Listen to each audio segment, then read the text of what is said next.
The story starts with a noblewoman named Anastasia and her fiancé, the Crown Prince, breaking their engagement. It happened during a gathering of nobles. Anastasia, in front of the audience, expressed her difficulty in understanding her fiancé. The Crown Prince responded by publicly shaming her, calling her a thoughtless woman. To make matters worse, he compared her unfavorably to another girl, claiming that Amy, a girl with healing powers, was kinder and more understanding. Despite Anastasia's warning against making hasty decisions, the Crown Prince insisted that the country needed someone like Amy. He continued to insult Anastasia, supported by the nobles present. The Crown Prince even went on to reveal that he knew about the harassment Amy had faced, and insisted that someone like Anastasia would fail to become the mother of the country. As the nobles joined in insulting Anastasia, she couldn't take it anymore and threw her gloves at the Crown Prince. In another time and place, our main character woke up from sleep, claiming he remembered something important he had forgotten long ago. He started to explain the story carefully for everyone to understand from the beginning. The protagonist's name is Alan, and he lives in the royal capital of the kingdom of St. Laren-Rurden. He's just an ordinary 8-year-old boy, but something from his past life suddenly comes back to him. A game he played on his smartphone about a magical school life. It seems he must have been reincarnated into a villager in a game world. All Alan knows is that something really bad is about to happen. His mom and everyone else in the town are going to die soon. He decides to delve deeper into the dream he had earlier, which seems to hold the key to the rest of the game. In the game, Anastasia challenges Amy to a duel by throwing her gloves. The Crown Prince steps in to represent Amy when she has no one else to support her. Anastasia ends up losing the duel to the Crown Prince, and later, on her way to a local monastery, she gets attacked by bandits and disappears. But things are about to get even worse, according to Alan. The bandits who attacked Anastasia were sent by the Crown Prince, leading to a power imbalance and sparking a civil war that crumbles the kingdom's political stability. This chaos gives the East Empire an opportunity to attack, defeating the exhausted royal army with lightning speed. Alan knows this is a terrible situation, and he's determined not to let their stupid antics disrupt his life in any way. When he started shouting like that for no reason at all inside his room, naked, his mother came in and asked him what had happened. He explained that he had been having weird dreams. She told him he needed to have breakfast soon. Alan decided to protect his mother and made a promise to protect the city and all the people in it, in his own way. Even though he had memories of his previous life, he knew he was still his mother's son in this life. He knew he wouldn't run away easily, so he would continue protecting his people. He realized he needed to change the situation. While having breakfast with his mother, he thought about Crown Prince Karl Heinz, who was currently 8 years old like him, and had announced his engagement with Anastasia, who was also 8 years old. It made him realize he had 8 more years until the engagement and the judgment would occur. One might have wondered why Alan knew so much about this game's story. It turns out he had a bet with his sister to beat the game and couldn't refuse her challenge. As he strolled down the street brainstorming ways to save Anastasia, he noticed a carriage approaching and people gossiping about her. As the carriage passed by, their eyes met and Alan considered changing the course of the game's narrative. In his quest for ideas, he decided to follow the game's plot closely, realizing he had the power to turn things upside down. However, he hesitated because he didn't want Anastasia to die. Despite her appearing villainous in a normal setting, Alan believed she was a decent person. Anastasia's discussions about the country's politics and taxes made him understand her dedication to the nation, and he learned she was forced to leave in the end, a troubling thought. While lost in these reflections, he accidentally bumped into some melons owned by a woman named Monica. Alan apologized and she praised him for his good behavior, and mentioned her concerns about the guild's focus on alcohol. Monica worked at the pub connected to the Adventurers Guild headquarters. Despite feeling dragged around by her, Alan remembered he had forgotten something important. He asked for Monica's help for some reason. Later, Alan entered the guild with his mother. Rowdy-looking men questioned their presence. Assuming the first step of his plan had begun, Alan prepared for the unfolding course of his actions. Everyone, including his mother, found it hard to grasp what he wanted initially. Alan expressed his desire to clear the mud from the ditch. The man who initially seemed intimidating started smiling upon hearing him out. Subsequently, the man began to act kindly and suggested that Alan join the guild. He instructed his associates to hand over the necessary documents to be filled with the required details. Upon receiving the guild card, Alan was instructed to put a drop of his own blood on it. They assured him it would only be a small prick on the finger. As soon as Alan finished adding his blood to the card, it lit up. The man confirmed that the registration process was complete. Just as Alan finished registering with the guild, Monica suddenly appeared, jumping on him and playfully tossing melons onto his back. She wished him good luck, mentioning that his mother must be proud to have a son like him. Witnessing this, his mother became emotional and through tears expressed her hope that he would be okay, urging him to create his own luck. This entire experience left Alan with a sense of determination. He felt like he could change the course of the story, ultimately saving his mother and the entire town. He was aware that achieving this goal would require significant effort on his part, so he thought about going to check it out more to be sure if this was really the world from the game. He knew he'd need a lot of money to make his dream come true in the end. The main thing he had to do was beat the Crown Prince as a duel representative, which was a big step forward. He knew he would be enrolling in the Royal Academy for that in 7 years, so he needed money for all of that. Since he and his mom were already poor, he knew he would have to keep working hard. He thought about doing whatever work was necessary to make money quickly. He also knew about a secret scroll in the game that could be found 8 years from now. It was where Amy and the others would escape the Imperial Guards through the sewer and find the scroll in a forgotten room. Even though he knew he was in a game world, the sewer smell felt real to him. He found the compartment where the stuff was supposed to be, but the room didn't have any traps. He struggled to reach it for a while, but eventually managed to grab the scroll. When he revealed the scroll, it lit up on its own just like in the game and gave him a concealment skill. When he swiped the guild card, he felt like it was the perfect chance that he was in a game world. When the others started going into the sewer, Alan arrived just in time, admitting he had been lost for a while. He was determined to do whatever it took to make things better this time. After finishing the work, people predicted his mother would be upset at his dirty appearance. They decided to race to the tent, with the last one having to fetch water. Upon reaching the tent, they discovered Monica inside, naked. Everyone stared for a while and then rushed out, but Monica grabbed Alan's hand, insisting his mother would scold him for being dirty. Everyone outside heard a scream from Alan. After Alan came out of the tent and the men noticed Alan's butt shining as if polished, they decided to put on clothes for Alan. Back at home, Alan was excited about trying out the new skill, suddenly appeared behind his mother. He felt successful in making it happen. Later, he placed the earnings on the table and his mother advised him to take it easy. She stressed the importance of focusing on school. Alan realized he could learn 3 times a week for free in this world. He knew he had to work hard to enter school and change the future of the town and his mother. He thought about what he needed next, which was the appraisal skill. It seemed like a crucial skill to change the entire situation. However, the place where the scroll was hidden was quite different from the smelly sewer. He realized he might be risking his life for it after checking on the horn rabbits in the wild. Deciding to use his concealment skill, he moved through the path more easily than before. He pondered searching for the ruins immediately. Feeling the need to return home before nightfall, he kept moving around the map, exploring different directions from the larger town. Thanks to his concealment skill, even as a villager, he could roam around the town as if he had a free pass, feeling like some kind of diplomat within the town. On the 3rd day of his exploration, he witnessed rabbits fight. The 4th day left him with a nasty cold, causing concern among his guildmates and mother. Finally, on the 5th day, he reached the ruins, feeling the payoff for his hard work was near. However, just as he thought he was close to his goal, he noticed approaching monsters. Seeking refuge under broken rubble, he faced a dilemma. Feeling trapped, he pondered how to use his current situation to his advantage. Surprised by the sudden appearance of goblins, he realized his concealment skill was crucial for survival. Worried it might wear off soon, he knew more goblins would jeopardize his chance at acquiring the skill scroll. As the monsters multiplied, he considered calming his nerves and questioned why the circumstances had changed. Taking deep breaths, he resolved not to return without finding the scroll. Believing in himself and the cheat skill from the Otomy game, he boldly approached the monsters, crossing them out to enter the ruins alone and explore the basement on his own.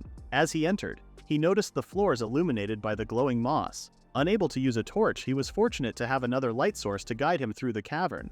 Upon exploring further, he found the place surprisingly pleasant. Hoping to avoid encountering monsters like goblins, he decided to search for the room containing the scroll. Despite spotting a lot of treasure, he only thought of coming across the scroll.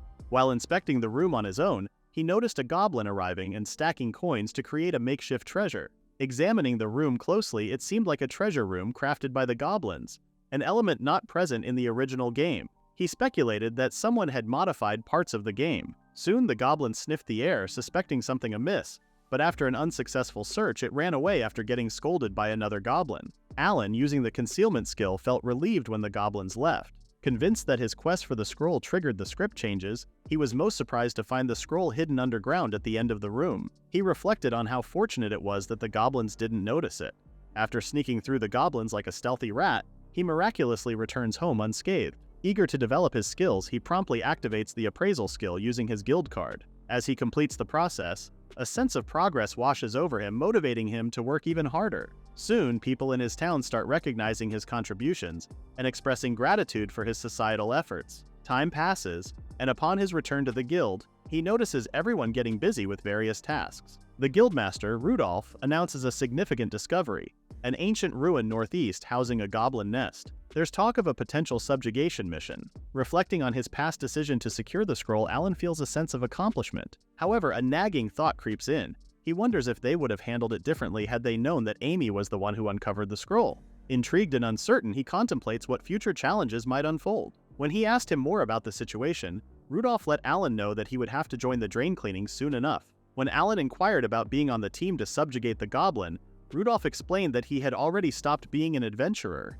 He would only report on the situation. When Alan pointed out that he must be too skilled to leave the career, Rudolph ended up showing his leg, which was nothing but a prosthetic. Alan realized that the situation was grimmer than he had hoped. It turned out that Rudolph had been hit by an orc arrow in his knee, and now he had to use the fake leg as a replacement. It was quite expensive and made it difficult for him to work. Despite this, Rudolph looked forward to Alan's career, believing that he would soon be able to swing his sword. Rudolph expressed that he would continue to look forward to it. Some of his men gathered around him to check out the map, and Alan observed that even after retirement, Rudolph was still loved and respected by everyone, making him an exemplary adventurer. From there, Alan kept himself busy with cleaning the drains as usual. The next thing that crossed his mind was alchemy, necessary for achieving his next goal. When his mother came in and asked what he was about to do, Alan claimed that he would go outside to buy some stuff and be gone until evening. Seeing him dressed up, his mother assumed Alan was going on a date. It appeared that Alan needed more than 10 million cents in his grasp, even though he required 15 in total to buy it. He started wondering how he could manage to obtain something so pay-to-win by earning money. As he walked into the street, he noticed merchants selling things in the market. The idea struck him that he could use the appraisal skill he had acquired. Examining one of the items, he sensed its uniqueness and considered buying it. After researching more, the shopkeeper explained the item's story to him. Despite the shopkeeper assuming it was for his girlfriend, Alan paid with his guild card to make the purchase more trustworthy. Thinking ahead, he planned to sell it to another adventurer or merchant, even if it meant selling it for half of the appraised price. Confident he would still turn a profit, his goal was to reach 15 million cents. Excitedly, he showed the item to Rudolph. After a thorough examination, Rudolph suggested consulting an expert for a better opinion.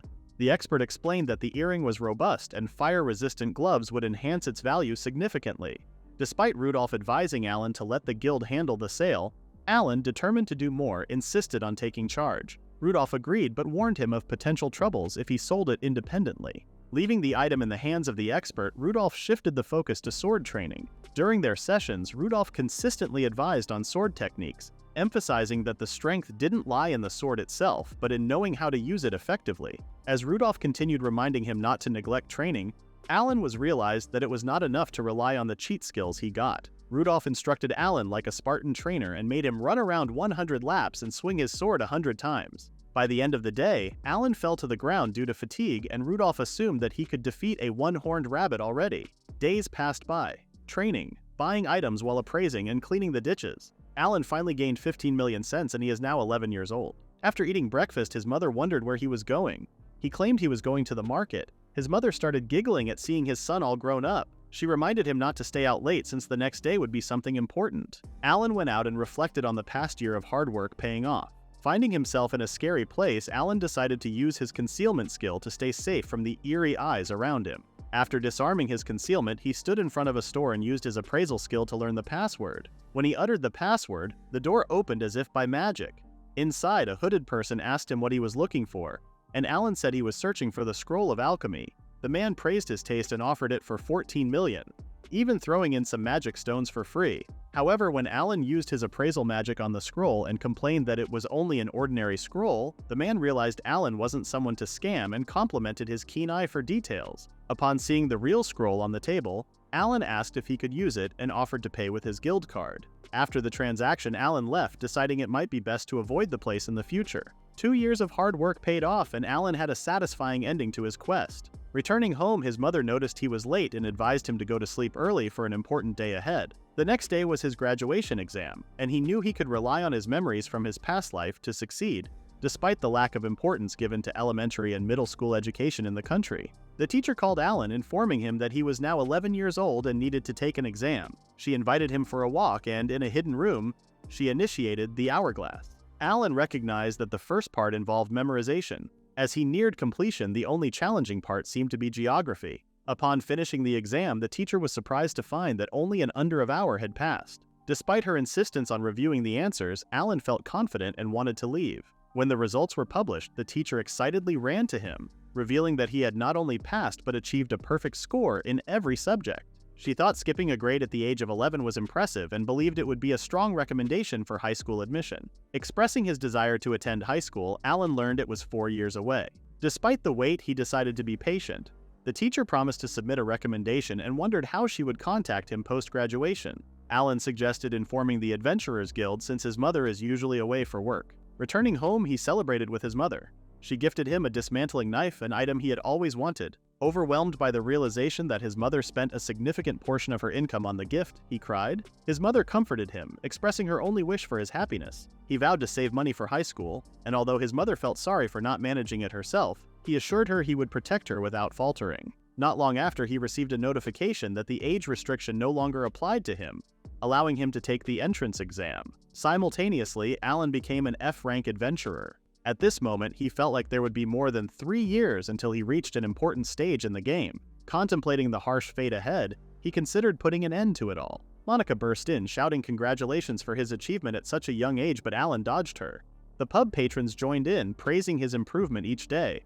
Rudolph entered and patted him on the head, making him realize his value to them. Rudolph explained that even without the protection of a swordsman or warrior, Alan would be fine. This protection worked like a divine blessing, boosting proficiency and allowing special abilities. Amy had the divine protection of healing, and the Crown Prince had protection for fire and hero skills, making him the true protagonist-class hero. Despite being currently crippled, Old Man Rudolph had the protection of a swordsman, showcasing his immense talent in swordsmanship. Alan, a commoner with no special protection, considered it normal.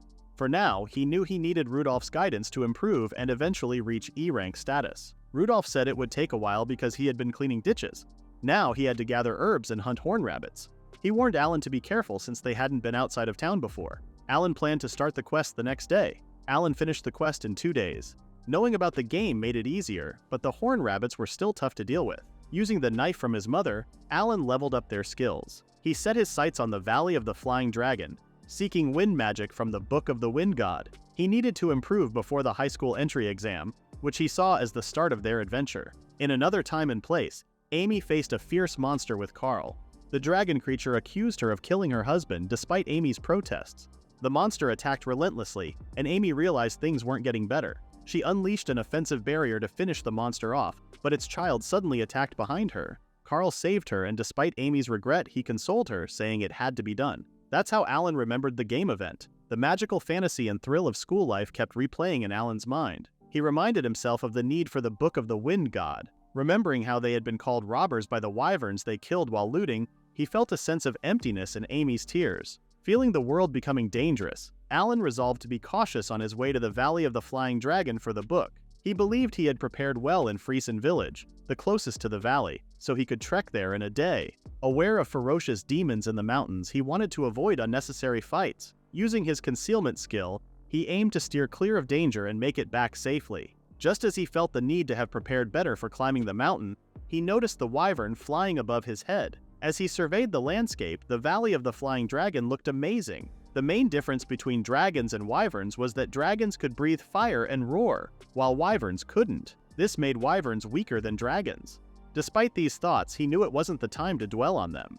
Instead, he focused on building a camp before sunset. Using his alchemy magic, a skill centered around crafting abilities, he quickly set up the camp.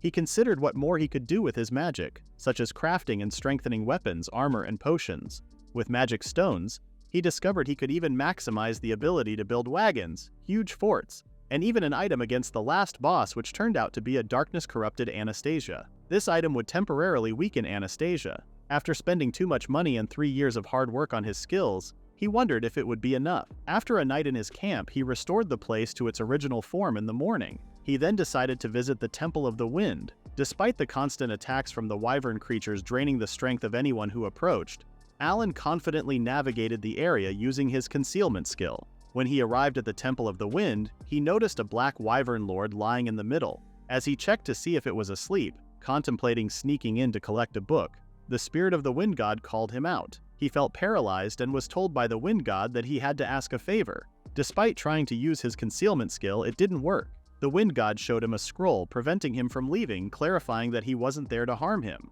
As he pondered the situation, the man introduced himself as the god of the wind. This introduction made Alan feel doubtful. While waiting for the wind god's favor, he observed the god handling the wyvern, named Jerome, throwing it around and asking it to wake up. When the wyvern finally woke up, the wind god claimed that Alan would be helping them. Jerome introduced himself as a wyvern lord.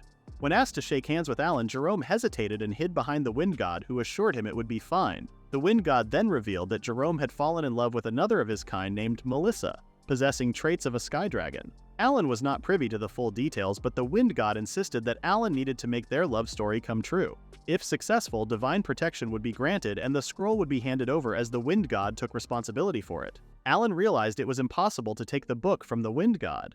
Alan felt that he would need to keep listening to the wind god, who promised to give rewards. The wind god didn't know much about lizard romance, so he left everything to Alan and disappeared. Alan then wondered about Melissa's appearance. From a distance, they observed the female wyvern, and Jerome kept hiding his face out of shyness. When Alan noticed a ribbon around Melissa's tail, he realized she must have been the boss of a mission defeated by Amy and the Crown Prince. He understood the potential consequences if he hadn't arrived in time. As Alan and Jerome talked, he noticed Jerome's shyness and lack of knowledge about Melissa. Frustrated, Alan called Jerome a stranger lurking around her. Alan suggested that Jerome should become friends with Melissa first. Approaching her, Melissa demanded to know who he was, expressing that she had never seen him before. However, Jerome felt she treated him like trash and flew away. Realizing their initial attempt had failed, Alan decided Jerome needed to find a gift for Melissa. Alan asked the wind god for Melissa's current location, and they waited for Jerome. The wind god was confident that Jerome, being a great hunter, would make significant progress. However, when Jerome descended with a huge worm in his mouth, Melissa got scared and flew away.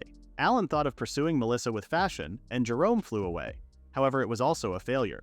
The wind god speculated that Alan might have another strategy. Alan believed that dressing well was more important than trying to look fashionable. He considered gentlemanly clothing from his past life, including a suit and necktie. He decided to create them using alchemy with magic stones from goblins. Alan ended up making a huge tie for Jerome, boosting his confidence. After using his abilities, Alan got tired, but Jerome was happy with the new attire.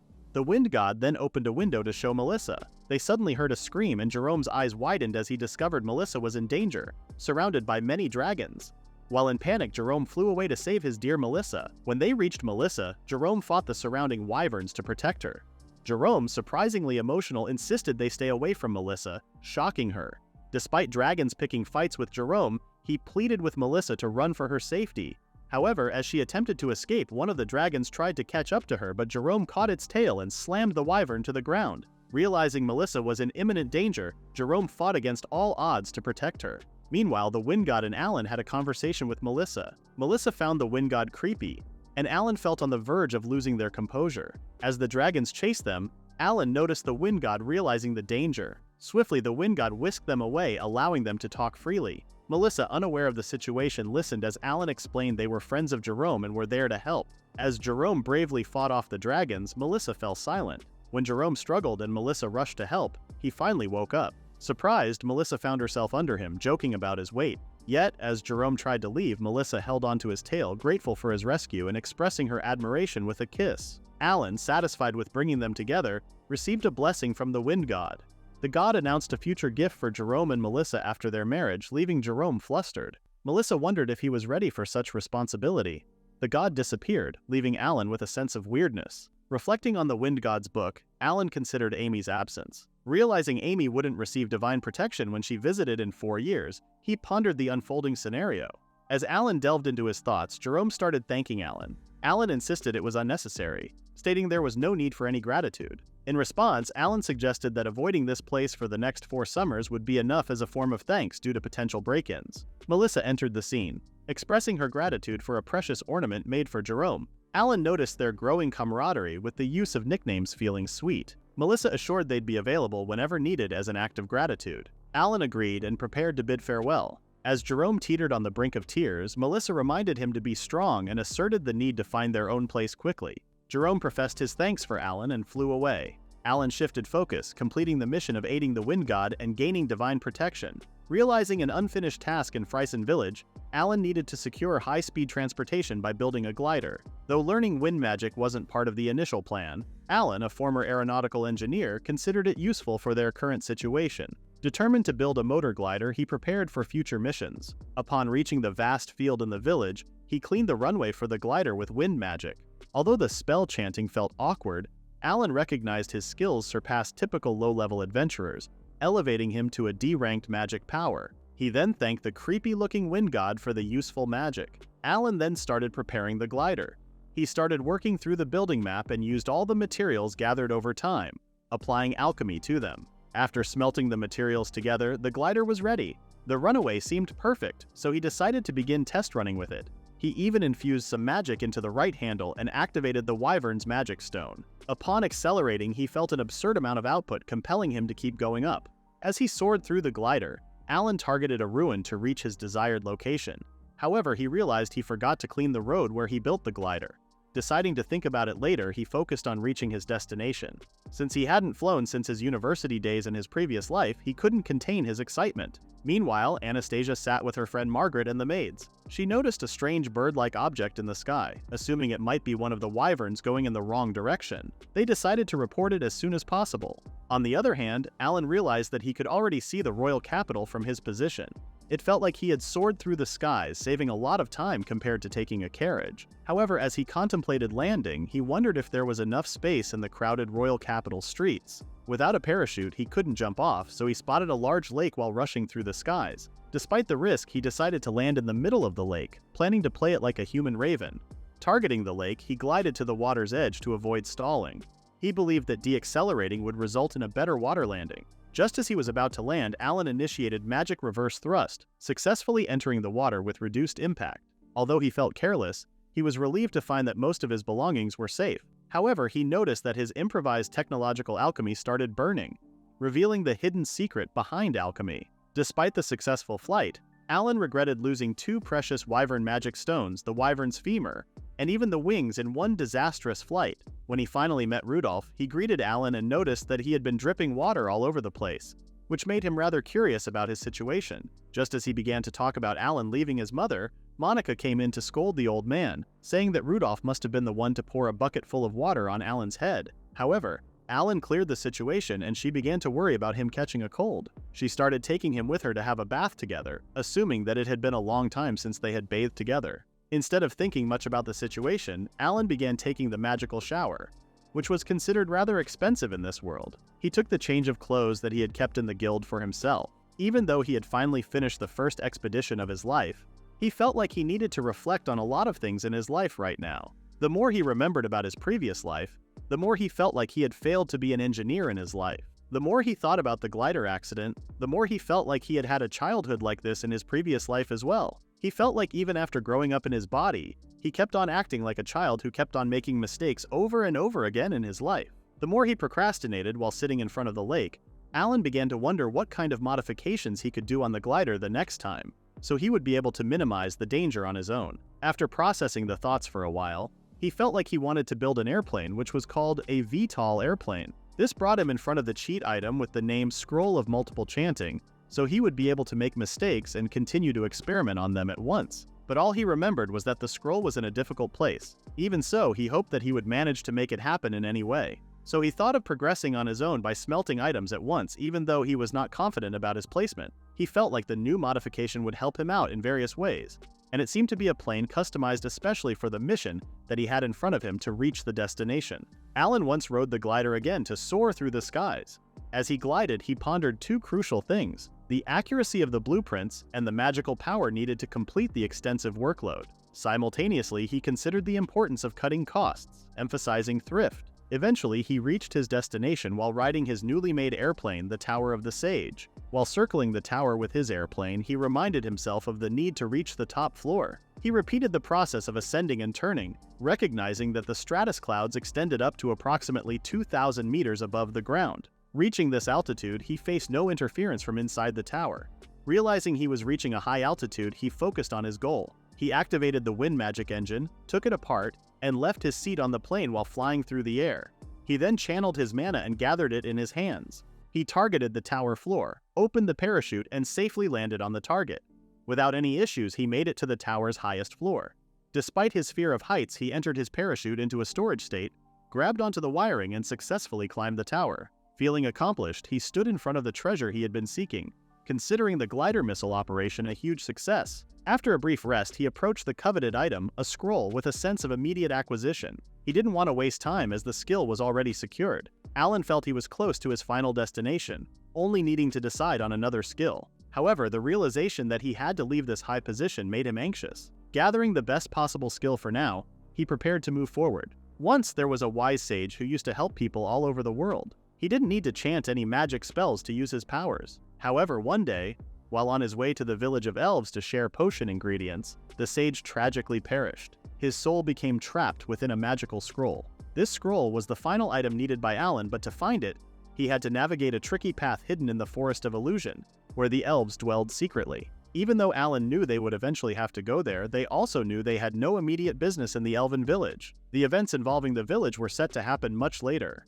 so for now, all they could do was focus on their mission. He believed that his aircraft invention would be the highlight of his life, and he needed to make it to Rinzia village soon, following directions from the guild association. At the same time, he had many problems with the map from the guild. It was outdated and he lost his way in the sky before reaching the Forest of Illusion. This was bad given the strong demons and monsters in the area. He knew there was a time limit for the concealment, which wouldn't help in this situation. Upon reaching the village, he decided to camp as the sun set. He noticed a drop-off point outside the village, making it easier for him to land his plane. Using the vertical engine and activating altitude control engines on both wings, he made a comfortable descent to avoid risks. After using up his magic abilities, he grew tired. Upon landing, he saw elves targeting him with bows and arrows, catching him off guard. When brought to the village leader, they questioned if he was human. Despite claiming to intend reaching a human village, he ended up in the protected elven village, creating hostility. The village head was shocked, as their magic protection should have prevented humans from entering. Alan explained that he chose to enter using the skies. They realized he was referring to the vehicle he used, but some doubted his honesty as they couldn't sense magic in him. When the queen confronted him, he felt the need to keep his abilities hidden. All he knew was that the non-human race didn't like humans. However, when he mentioned having the divine blessings of the wind god, they felt more at ease. Despite not fully understanding the situation, the queen insisted he help save their village, treating him better. She disclosed their struggle with an evil spirit in the Forest of Illusion, which was nearing the village. Alan, unfamiliar with the events, got involved as the queen revealed the spirit's pursuit of them and other spirits. He found it hard to believe, but sensed their desperation for help. Due to strained relations between humans and elves, they hesitated to seek aid from other races. However, now with Alan present, the queen kneeled before him, expecting him to be their protector. Just then, the village princess, known from the game, disagreed vehemently, suggesting extermination as a better option. The queen advised her daughter Sherry to leave the room. Before long, the queen's companions rushed in, informing that an evil spirit had reappeared. Sherry, instead of waiting for her mother's advice, immediately started running towards the commotion. Realizing the urgency, Alan understood he needed to take action. As the guards flooded the area, Alan observed that the evil spirit seemed to be acting independently. The more he scrutinized it, the more he sensed it might be a wizard. Curious, he bombarded the queen with questions about the mysterious person. In this heightened state, Alan felt more attuned to the situation than the elves. However, his focus shifted when he noticed a suspicious individual. The queen, recognizing his concern, allowed him to examine the scene more closely, revealing the presence of the troublesome spirit. Amidst the chaos, Sherry declared her intention to eliminate the evil with her bow and arrows. Alan realized she was misunderstanding the situation. As the arrow struck the person, it simply bounced off, deepening the mystery. Alan questioned the person's allegiance, wondering who they were working against among the elves. The queen, sensing the complexity of the situation, requested Alan's assistance in this troublesome scenario. Alan started to wonder about the mysterious person who suddenly posed a threat to the village. As they delved into the identity of this surprising figure, Alan considered convincing the individual, initially labeling him as a wizard. However, the man insisted that he was a middle-aged virgin, surprising Alan. After some conversation, Alan, still curious, began to inquire further about the man's virgin status. The man explained that his parents had imposed it on him, revealing his name as Loringas. As Alan thought about this middle-aged man pursuing a young girl, he became increasingly uneasy, feeling like a significant crime was being committed. Alan questioned the man about his actions, and in response, the man expressed a desire to meet the spirit from the village of the elves. He claimed that the spirit had lived for thousands of years but remained in the form of a little girl, which was considered as a legal loli. The situation made the elves uneasy, suspecting the presence of an evil spirit. They couldn't see the man and started acknowledging and encouraging him to handle the situation. The elves had high expectations, believing Alan could bring about a positive change. Alan began telling the wizard to leave, accusing him of being a pedophile. The wizard defended himself, insisting that he was only admiring beauty without any harmful intent. As Alan thought more about it, he believed the wizard's actions were not as bad as he initially thought. However, when Alan pointed out that the wizard was scaring away a spirit, the wizard finally acknowledged his wrongdoing. Feeling remorseful, the wizard dropped to the ground, admitting that scaring away the spirits was not gentlemanly. Alan insisted the wizard should leave, and the wizard, confused, mentioned going to the village of elves, not realizing he was already there. Surprised by this information, Loringas tried to ran toward the queen, but Alan stopped him since he looked a lump of evil thoughts to the eyes of the elves. During their conversation, the wizard started talking about an elixir, making Alan realize it was likely the main reason for his presence. Alan then directed him towards the queen of the elves. The middle-aged wizard then listed the things he needed from the elves to create an elixir. When Alan shared this information with the queen, she thought it could be managed and instructed her people to gather the required items for the man's potion making. After inspecting the items, the man felt that he finally had everything he needed and expressed gratitude to Alan for the initial help. As soon as the man left, cheers erupted from everyone, including the queen, who perceived him as someone superior. Even Sherry, captivated by him, assumed he must be beneficial for the elves. The villagers kept urging him to take a break in their village, and Alan spent time in the hot spring within the elven village. As he sat alone in the spring, he reflected on the situation and felt like he might have done something wrong during the entire event. An elven individual then approached, suggesting that he should watch his back, making Alan uneasy about the man's intentions from the start. After he finished resting in the spring, he started hearing a strange noise in the middle of the village. The queen arrived, announcing that the spirit of light had been born. A spirit began playing with a little kid, and the queen mentioned that it had been 800 years since the last spirit of light was born in the human world. Although Alan felt a connection to something that happened in a game he played before, he was certain that Amy's birth had nothing to do with this event. As the spirit approached, everyone pointed at Alan, and the spirit thanked him, claiming he had saved her life the day before. She explained that he was the reason she could create the elixir, which turned him into a spirit. Confused, Alan wondered if the spirit was the person he was thinking of based on his tone. The spirit mentioned that he had transformed into a lowly to understand them better. Alan, feeling like he was losing his mind, learned that the spirit was no longer Loringas. She had made a contract with Millie, the elven kid, and her name was now named Lou. After learning the news, the queen became quite happy. As Alan reflected on what had happened with Amy, he felt on the verge of losing control. He convinced himself that it wasn't his problem at all. At that moment, Lou approached him with a scroll. When he inquired about it, she explained that it was a chantless scroll she had created. Lou wanted him to have it as a token of gratitude for what he had done for her in this life. She shared that she had spent her entire life trying to become a lowly, and now, thanks to Alan, she had achieved it. Alan realized she was serious about it. As he contemplated the situation, he felt a sense of chaos and mixed emotions getting something from a pervert. Expressing his gratitude to everyone in the village for their support, Alan found Sherry repeatedly knocking on the glider to confirm if it really flew. Meanwhile, the queen decided to gift Alan an amulet crafted with the prayers of the elven villagers. It would serve as a symbol of their friendship and offer support as a token of appreciation for saving the village. When he was getting ready to fly, the queen told everyone to move aside. Sherry was amazed to see that he could actually fly. Alan assured them that he would come back to visit. When he finally said goodbye to everyone, Lou waved her hand at him. Alan thought about returning to his hometown after accomplishing the most important thing he had to do. Now that he completed phase 1 of his mission in life, he considered moving on to the next one. Alan believed he had everything he needed, and the only thing left was to improve his strength and raise his level. As he pondered how to enhance himself, Rudolph asked if Alan was thinking about his goblin-slaying debut.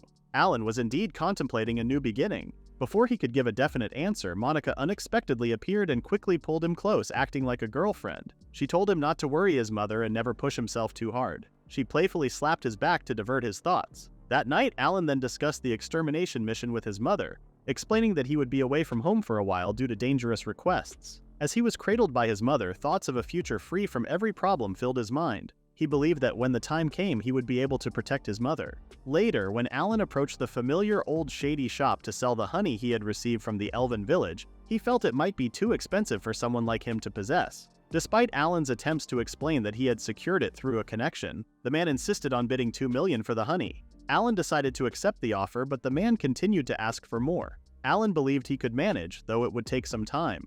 When he requested a magic bag the size of the room, the shopkeeper burst into laughter, claiming such a thing didn't exist, not even in dreams. Despite the shopkeeper's incredulous words, Alan was certain such a bag existed in the world. Deciding to leave the shop for the time being, he envisioned successful expeditions in the future, driven by his own improvements, allowing him to make progress. He entered the village of Streusen and met the village chief, who explained they were struggling to find help. Alan decided to stay in the village, and the old man offered him free lodging, but he had to pay for his own food. Alan couldn't stop thinking about the goblins he was going to hunt. After pondering for a while, Alan came up with the idea of using an AK-47 Kalashnikov. He used concealment magic to explore the forest, suspecting there might be a labyrinth where goblins appeared. Prepared for a fight, he entered the forest and soon spotted a goblin. He shot at it from a distance, wondering if it was truly down.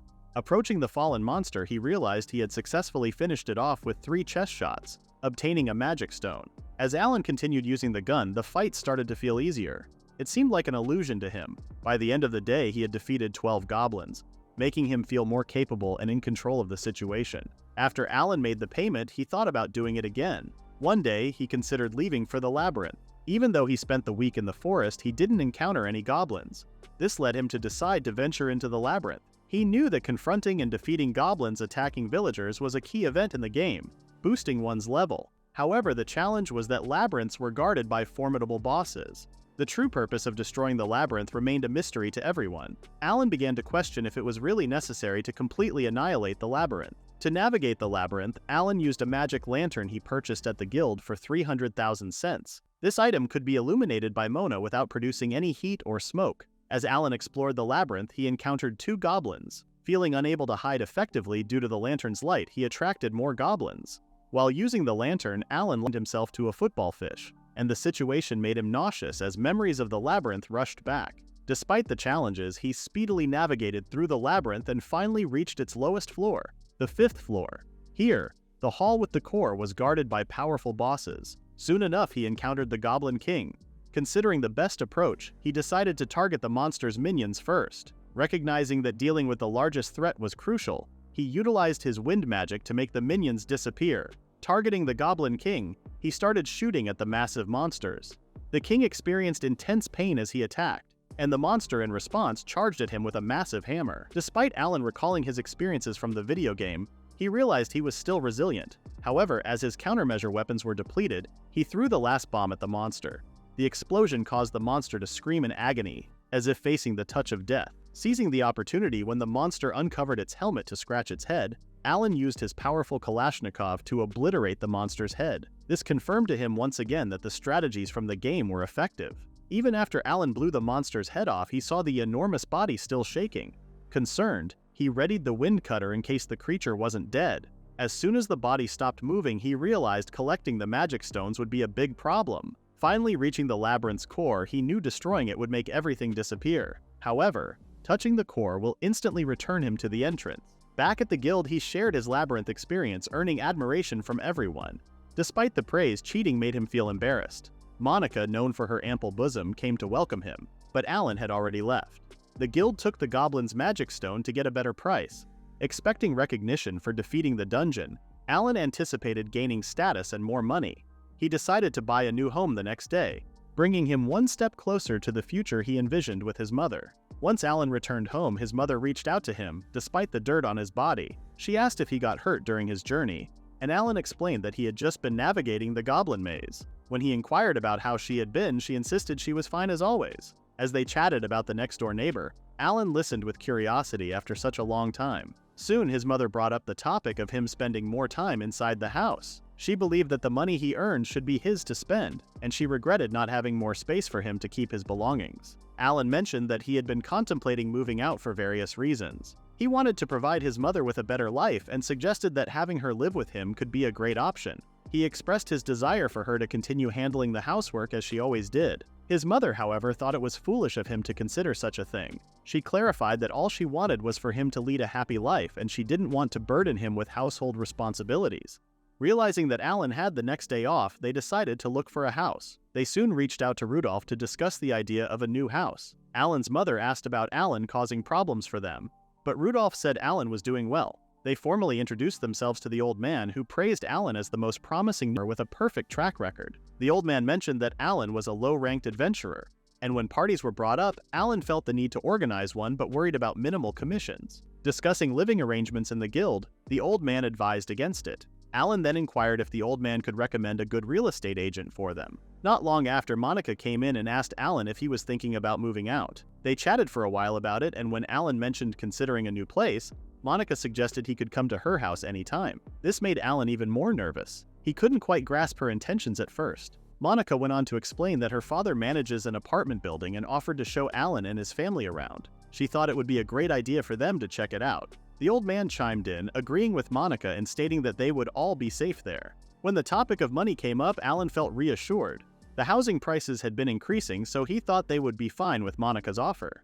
Before they left for her place, Alan's mother insisted she greet the guild members for a while. Monica then approached Alan, asking what he imagined after hearing her inviting him to her house. Alan understood she was teasing him, and they all headed to the streets to check out the apartment building where Monica lived. Monica claimed they could have the top floor, mentioning it wasn't popular because it was challenging to navigate. However, Alan thought it would be easier for them since they had to reach the 5th floor in their current housing situation. Upon entering the room, Alan realized it was more spacious than his previous one. He considered making the bigger room his bedroom, as it offered a clear view of the city, and he could fit many things in there. When his mother understood the pricing, she thanked Monica for helping them. She mentioned that Alan could be considered a good investment, a notion he found hard to grasp. When he returned to the guild, the old man asked about the situation, and Alan explained they stayed with Monica in the same building. The folks at the guild were impressed, watching someone so young showing genuine concern for his mother. Cheers erupted as Alan achieved something new. One of the guild members, Jared, invited the others in, assisting their filial boy Alan with moving furniture and luggage. Alan insisted they needn't bother, but they were determined to help anyway. Even Alan's mother thanked him for having such supportive friends. Alan started feeling happy about the situation. Witnessing this, he felt a warm glow inside despite knowing they weren't great in many situations. As they worked together to move out, Alan sensed they were an unusual group, lugging stuff around the house. Alan's mother even shed tears of gratitude during the process. After completing the task, Jared thanked everyone for being with him during the ordeal. As things settled down, the group suggested having a banquet to celebrate. Alan's mother expressed gratitude for the support they received and hoped to stay in the house for as long as possible. Alan, determined to improve his life, felt a strong urge to protect those around him. When everyone gathered to share a drink, the drunk old men started talking about how beautiful Alan's mother was. They all competed to be Alan's future father-in-law, but Rudolph told them to stop the uncomfortable topic. Just when Alan felt thankful to him, Rudolph announced that he was the one gunning for Alan's mother. Alan couldn't accept seeing his master hitting on his mother. The night concluded with a beautiful event, and the next morning Alan resumed his work. He continued honing his skills to combat monsters and earned more money in the Goblin Maze using the same technique. Over time, Alan gained the title of Goblin Slayer due to his persistent dedication to eliminating goblins. Shortly after, a bipedal wild boar appeared in the forest. Alan aimed and shot it with his machine gun. He unknowingly killed one of Inosuke's brethren. Alan was situated in a forest known as Orc Forest, where people had established a wooded area to deal with monster attacks. Mountain orcs posed a threat to humans, but their meat was valuable. Residents created this area to defend against monsters, and Alan took on the task of reducing the danger. Unbeknownst to him, these orcs were connected to the Great Orc Maze, which was Alan's next target for leveling up and earning rewards. Alan used hollow bullets that deformed to increase the destruction area, primarily using them for hunting.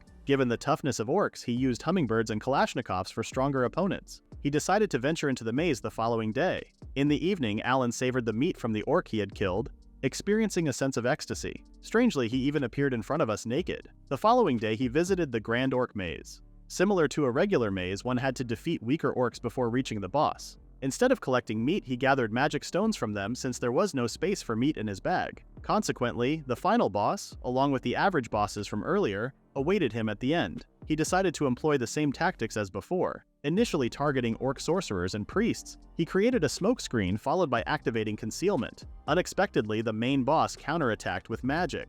Looking up, he realized the king was controlling the attacks against him. To break the connection, he needed to separate them. Creating another smoke screen, the monsters anticipated an attack from behind, but Alan surprised them by using chili pepper extract from the opposite side. While the monsters were frozen in disbelief, he shot them all with his machine gun. During this chaos, the Orc King's eyes had healed, making him a formidable opponent. Striking a pose, the monster charged toward Alan.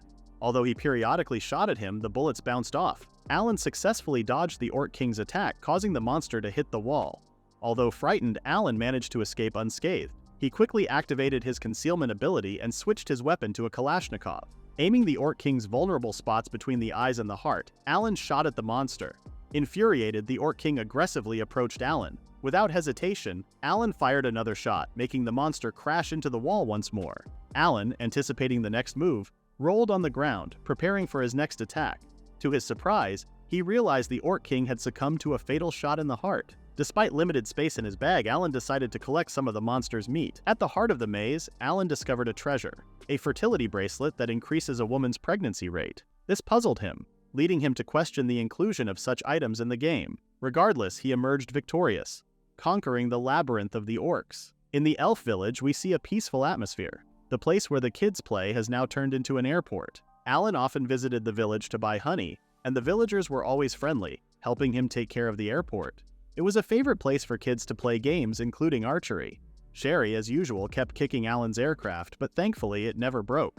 When Alan celebrated his 13th birthday, he became eligible to move up to level D and earned the title of Orc Slayer. The queen informed him that the honey he requested was loaded onto his glider, and he thanked her. She offered it for free, but Alan insisted on paying, explaining that his mother loved it. The queen then asked about Alan's next journey, which he revealed would take him to the Wind Mountain Maze. In the game, this maze had a difficulty level of 30, much more challenging than the Orc Maze and Dragon Valley at level 15. At the end of the Wind Mountain Maze awaited Blizzard Phoenix, a tough opponent that Alan didn't feel ready to face. The Elf Queen inquired about the maze's danger level, but Alan assured her that he could handle it thanks to the amulet she had given him. As they talked, our resident ex-Lolicon, the Spirit of Light Lu, approached them, expressing concerns about not joining Alan on his journey. This left Alan somewhat relieved not to have such a weird person following him. In the Wind City, within the Zyvan Guild, Alan approached the mission to conquer the Wind Mountain Labyrinth alone. The Guildmaster was surprised by his decision but granted him permission to proceed. It was crucial to enter the maze with permission, otherwise any items obtained would be considered stolen. The Guildmaster had told Alan to reach only the first level, but Alan assured him that he would proceed cautiously among the experienced adventurers tackling the maze's conquest. His solo approach seemed reckless to others. In the Labyrinth of Wind Mountain, the record for conquering the 30-level maze was only 8 levels. It was a complicated maze with challenging challenges. Despite this, Alan had a trump card, his new Saiga 12 shotgun. His shotgun broke the adventurer's record, allowing him to reach level 28 with floating islands where manipulating wind force could move you to different islands. Alan discovered a hidden treasure room at the base of one floating island. Instead of the conventional method, he used his smelt skill to create steps and claim the treasure. The reward included rings capable of reviving a person once if they died. Eagerly, he took both rings and proceeded toward the door leading to the main boss. Before facing the boss, Blizzard Phoenix, Alan decided to seize more treasures. Blizzard Phoenix attacked immediately, releasing spikes from the ice. However, Alan knew this from the plot and made a shield in advance. After passing the first attack, the remaining attacks were only a combination of concealment and machine attacks. A bullet hit the Phoenix, but he quickly stepped back. Alan tried to activate concealment, but the Phoenix attacked him with a snowstorm and ice arrows. This slowed down Alan, who created a boulder and hid behind it. While hiding, the Phoenix continued its magical attacks. Alan decided to use Nikov from a distance and then Saiga. He turned on concealment and shot at the Phoenix. Immediately, he created another boulder to hide behind. He waited until the Phoenix's attack stopped, came out of hiding, and attacked the Phoenix several times. The Phoenix was badly injured, and Alan hid behind a boulder again. When he emerged from hiding, he saw the bird falling and he slipped and fell on the frozen ground. He managed to stop just before the Phoenix fell, keeping it alive. Alan finished off the Phoenix and then began to dismantle its body. Surprisingly, the Phoenix's feathers remained beautiful even after removal. Alan also decided to collect the bones, which turned out to be incredibly lightweight. Inside a treasure chest, he found the Sword of the Sky Knight. This weapon bestowed the blessing of a knight upon the wielder and allowed an upgrade to the Heaven Knight along with the additional gift of wind magic. However, the most precious discovery in the maze was the Magic Stone Synthesizer, which enlarged smaller magic stones when combined, increasing their value. Alan planned to use the synthesizer every time he returned to the maze. He resolved to keep the details of his progress a closely guarded secret. Back in the city, Master Rudolph noticed that Alan was still engaged in ditch cleaning. Alan explained that he did this only during his spare time. Rudolph inquired about Alan's plans for the upcoming year, as he was now 14 and eligible to attend high school. Rudolph requested Alan's assistance on a guard-related task that would help him raise his level and reputation. Initially uninterested, Alan attempted to refuse, fearing that it might reveal too much about his battle capabilities. However, when Jared arrived, along with other adventurers announcing they were ready to work with him, Alan found himself facing unexpected and persistent demands. Rudolph set a 7 a.m. schedule, and Alan, trapped in a cloud of alcohol-scented breath, realized he had little choice but to comply. Alan found himself on an escort mission, accompanying a little girl named Carlin, along with his older brother Dirk. Their journey was to a small village where Dirk regularly delivered essential supplies like coal, wood, and dried meat from the royal capital. Carlin, a spirited young girl, had a keen interest in Al's wind magic, and the two quickly developed a close bond. A few other adventurers, including the formidable Jared, joined them on this journey. However, Carlin was hesitant to get close to Jared due to his intimidating appearance. The route they followed led through a treacherous mountainous area known for bandit activity.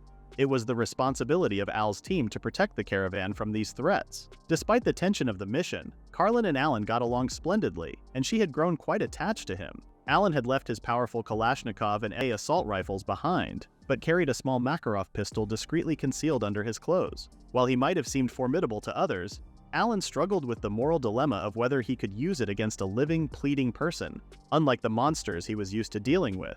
Carlin's sweet interruption broke through his contemplation, and she inquired about his well-being. Meanwhile, Jared issued a warning, explaining that the path ahead would become narrower, making them vulnerable to bandit attacks.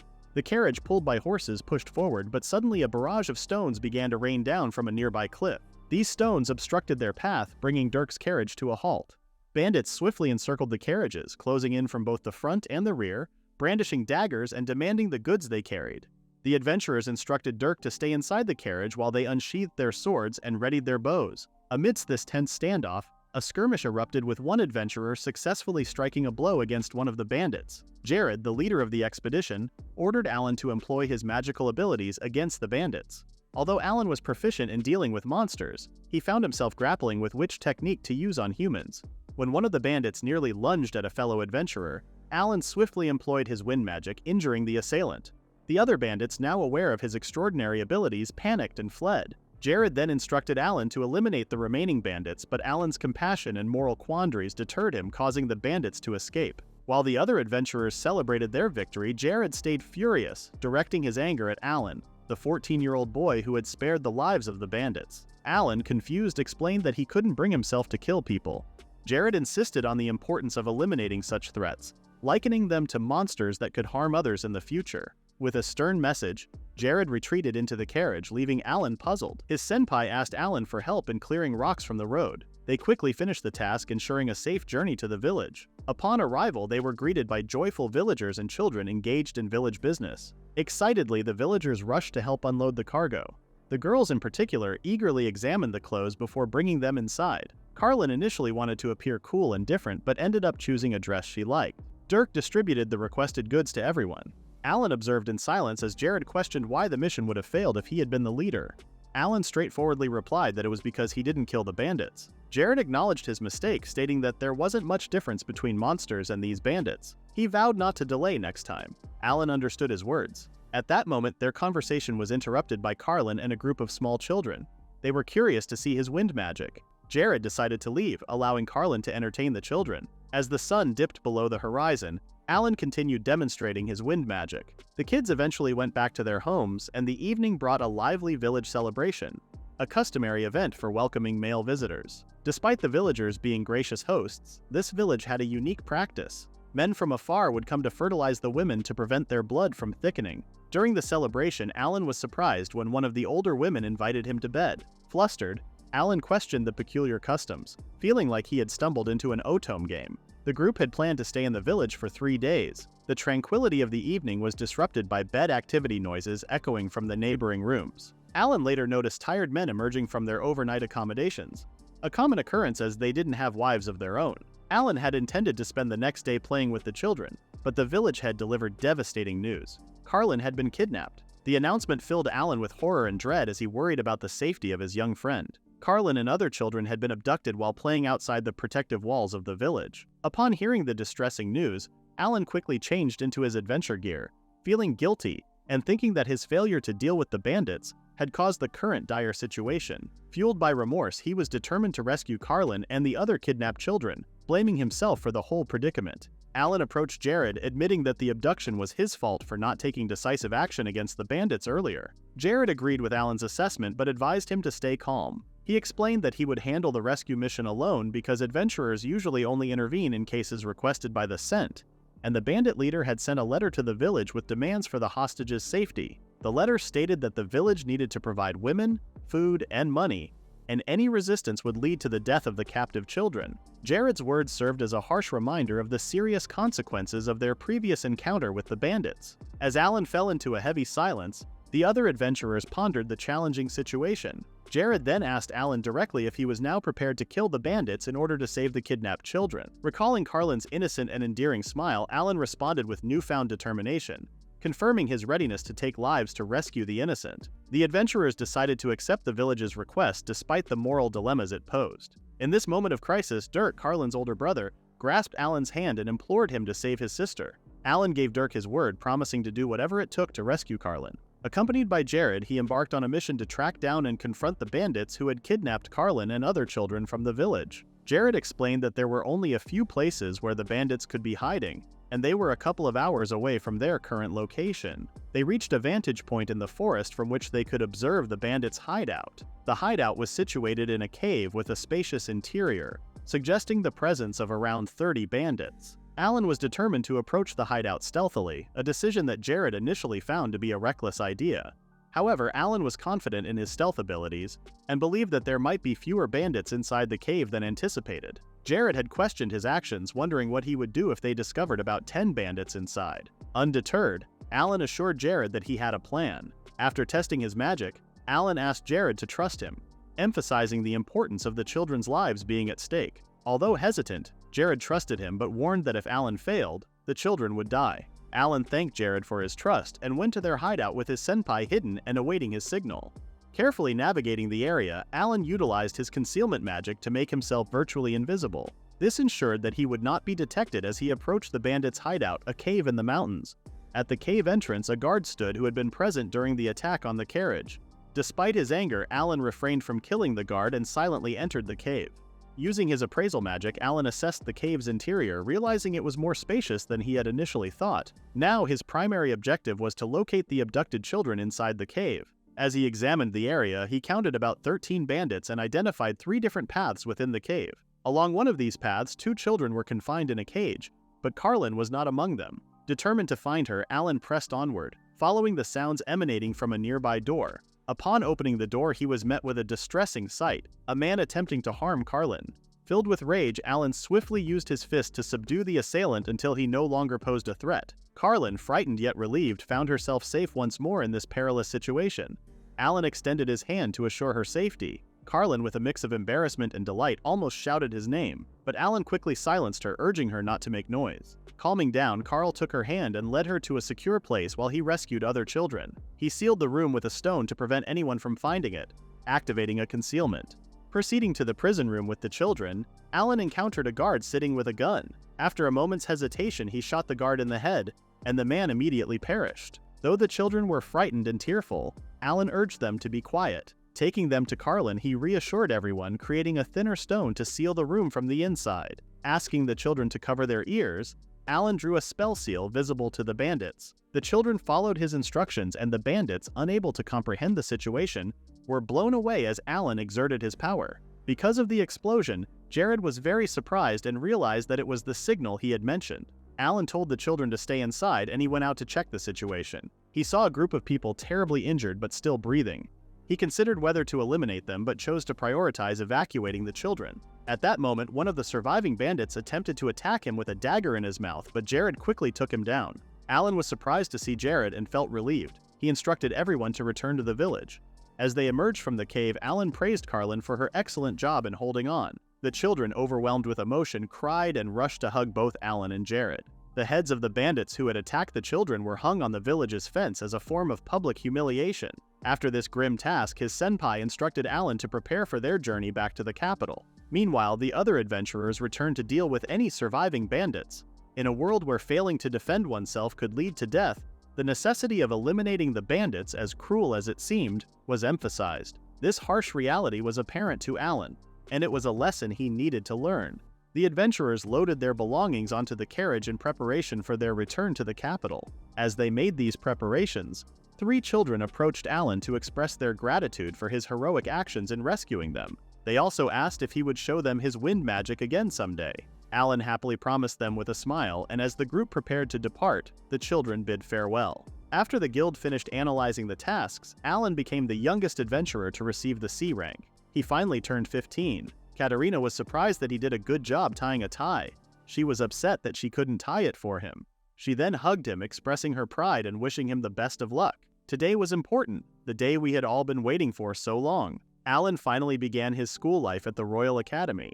All the new students were greeted by the head of the school and they were asked to sit down in their places. Checking the list this year, including our young talent, 39 people were enrolled. Alan was able to enter the class second on the list, along with all the noble bigwigs. All of his classmates were aristocrats and commoners were not allowed to communicate with them first. So Alan could simply be invisible at that moment. The one who made Alan's blood and heartbeat faster appeared in the corridor. Yes, the main villain of the game is Anastasia Kleiner von Ramlet. She was beautiful and exuded a magnificent aura. She looked in Alan's direction, which made him nervous. He couldn't believe that, in the game, after other characters like Oscar von Wimlet, the son of the richest man in the kingdom, and the bespectacled Marcus von Bynes with the blessing of the sage, who is the son of the head of the royal magic, there was also Leonardo von Jukes, whose father is the commander of the Royal Guard, and Claude Justine de Westerdael, the prince of another country with the blessing of the Fist King. All these characters were effective in the game, and naturally all the girls were crazy about them.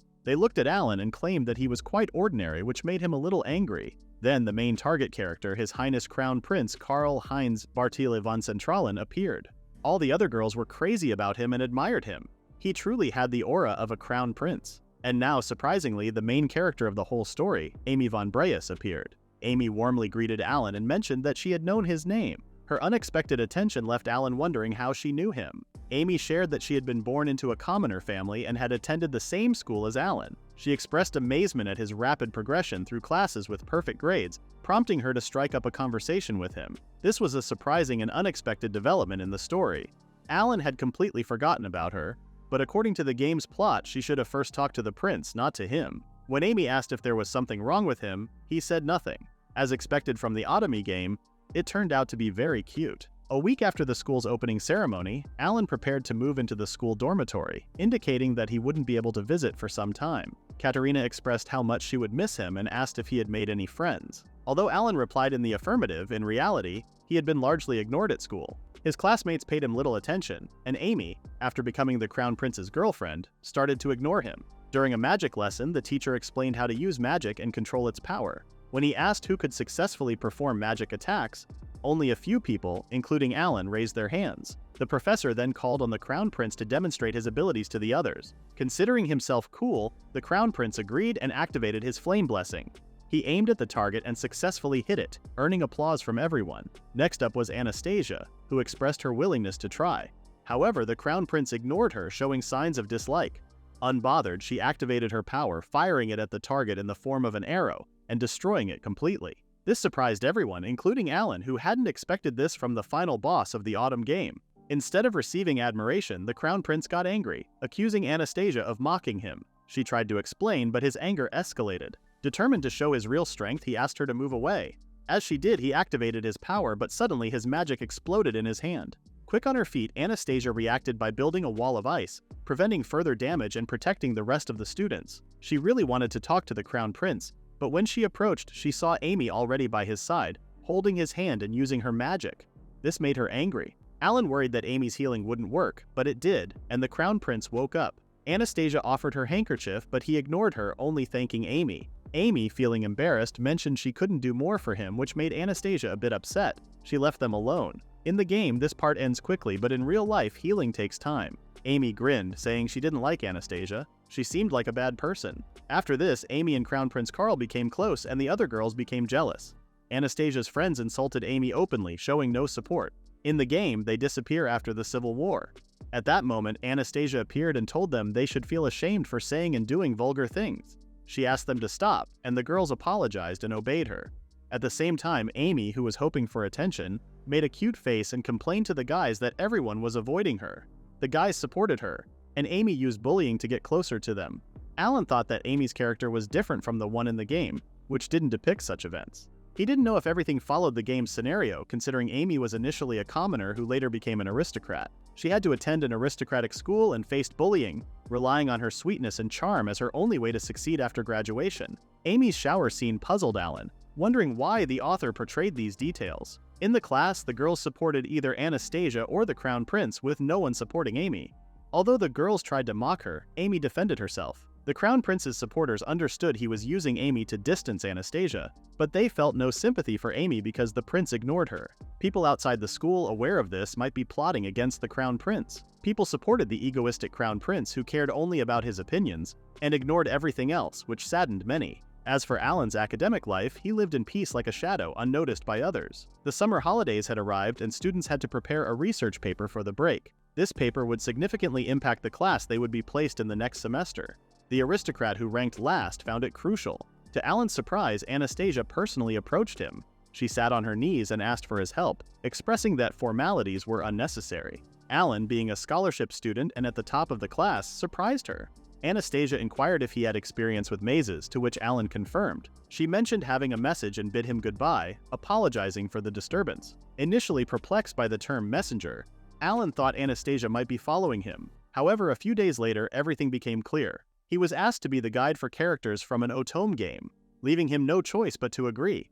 When he questioned their readiness, the Crown Prince arrogantly confirmed their preparedness. As a result, they reached the ruins of the Goblin Maze that everyone had been circling around. Amy was repeatedly warned by others to be careful and not to fall. Anastasia got annoyed with the constant advice and felt cold in the game. Initially, they were supposed to be accompanied by other adventurers, but the game scenario changed when Anastasia turned to him inside the maze. Everyone was amazed at the glittering surroundings, but they complained about various things. However, when Amy started talking about the beautifully shining walls, opinions changed and compliments started pouring in. Alan, feeling annoyed, believed that Anastasia was on the verge of exploding. However, when he looked at her, he saw a beautiful sight. Anastasia looked divine and made Alan feel embarrassed. Amy inquired about the presence of monsters, but Alan explained that this place used to be a goblin maze, and adventurers had destroyed their nest, so there were no monsters now. The Crown Prince started complaining about the purpose of hiring them, and Alan apologized. Suddenly, Amy began searching for something, prompting Alan to ask what she was doing. This irritated the Crown Prince, and Alan once again asked for forgiveness. Everyone grew bored, and no one noticed Alan's stories except for the beautiful Anastasia, who found them interesting. Alan noticed Amy searching on the ground again, right where the appraisal scroll had been hidden before. Everyone reacted differently to this maze. Amy seemed surprised, lost in thought. When Alan asked her what she was thinking, she just said she was pondering the usefulness of adventurers. Amy was searching for the scroll in the exact spot it was hidden before, leading Alan to realize she was the same reincarnated person familiar with the world of Otome games. After finishing their exploration of the maze, everyone exited and people started approaching Amy again. Anastasia thanked Alan for seeing them off, and he smiled, considering it an honor. In the game, Anastasia had shown more jealousy, but now she behaved calmly. It seemed like the game world was slowly changing. Anastasia then invited Alan to spend time with her the next day, and he agreed. They decided to meet in front of the school gates. On the day of the meetup, Alan nervously waited in front of the school. Suddenly, a carriage arrived and Anastasia stepped out looking stunning. She apologized for keeping him waiting and they got into the carriage. She thanked him for agreeing to accompany her, and they shifted the conversation to the report of their recent expedition where they consulted with experts. Anastasia explained that she had arranged meetings with researchers in the fields of labyrinths and local historical ruins. Alan was surprised by her dedication to this endeavor. She told him that the Crown Prince and Prince Cloud of Western Dale were also involved in this report, and the success of this project was essential for their country's future and peace between the two nations. Alan felt compelled to assist her despite the challenges with the aristocrats. They met with various scientists and researched materials from previous reports, but initially none of the information seemed particularly useful. With determination, they persevered, working through their difficulties, and eventually, they managed to complete the report. Upon receiving the report, the Crown Prince dismissed it, claiming it was too lengthy. He requested that they summarize everything in just 3 minutes. Though Alan was irritated and had no desire to assist the spoiled prince, he noticed the pitiful look in Anastasia's eyes. Reluctantly, he explained the report to the Crown Prince, simplifying it so that he could understand, and said it was a great job. His Highness left the room, leaving Alan frustrated with the situation. Anastasia had apologized to Alan for the Crown Prince's behavior. Her sad expression weighed on him, and she seemed like someone forced into an undesirable fate. Despite his annoyance and frustration with the aristocracy, Alan continued to support her. As a result, their report was highly appreciated among the professors of the academy and outside the school. All people admired the two princes. Of course, the main author had to be indicated, and he was criticized for it. Alan luckily managed to have his name included, but he had to endure it until winter. After the winter, he planned to defeat the prince and others, following which he would drop out of school. Autumn arrived, signaling the upcoming cultural festival. While everyone was excitedly discussing the festival, Alan worried about the obligation to participate. He had already submitted a solo application, but then Anastasia approached him. She asked about his plans for the festival, and he, feeling embarrassed, mentioned he had already submitted a solo application. Anastasia suggested helping the Crown Prince, understanding the situation, and wished him good luck before leaving. Alan, confused, considered contacting Amy or Anastasia's group. He remained interested in their conversation, so he activated his concealment ability and hid in the room where they were discussing the festival plans. As expected, all the attention focused on Amy, while Anastasia seemed almost invisible. Everyone was thirsty, and Amy arrogantly asked Anastasia to bring them tea, claiming she wasn't busy. This annoyed Alan a bit, but Anastasia calmly agreed. The group decided to have tea in the garden, but Amy chose to stay in the room with Anastasia. Suddenly, Amy began questioning why Anastasia was there, as she wasn't doing anything. Anastasia coldly fell silent, prompting Amy to tease her, suggesting the Crown Prince deserved a cute princess, not someone like Anastasia. These words angered her, and Amy, acting like a clown, told her to smile. Anastasia, displeased with Amy's behavior, asserted that her status was still higher. Amy, different from the game's character, insisted they were all the same. Anastasia, getting angry, replied that Amy's behavior wouldn't undermine her status. At that moment, Amy portrayed herself as the victim, and the Crown Prince abruptly opened the door.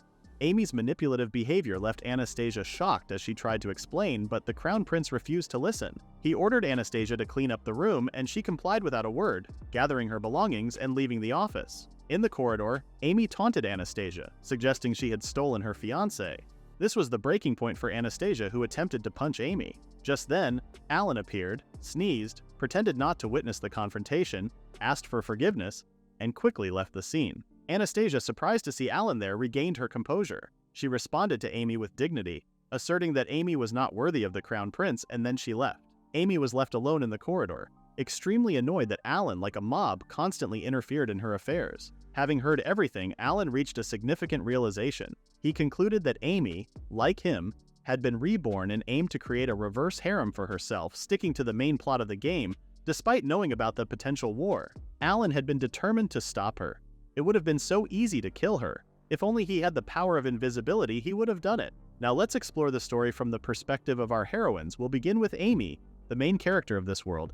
Amy was born into a poor family where she had to endure hardships. However, after being struck down by a carriage, her memories returned. She realized that this world was just an autumn game she loved playing in her previous life. Despite dying in high school due to an incident, she had no regrets about her miserable life and was happy to be reborn. In the end, she discovered that she was the illegitimate child of an aristocrat. Both she and her mother were taken into the Baron Breeze family. For an otaku like her, playing the harem game was easy, and she eventually entered high school Anastasia. Learning that commoners ranked second and third in the school surprised Anastasia. She asked her assistant to gather information about them. In second place was Alan, who grew up in a poor family but graduated from a commoner school with perfect grades. He was also an adventurer. The second was Amy, fortunate that her father turned out to be an aristocrat, blessed with special treatment. Anastasia decided to keep an eye on them, believing that these two could receive support from the opposition faction.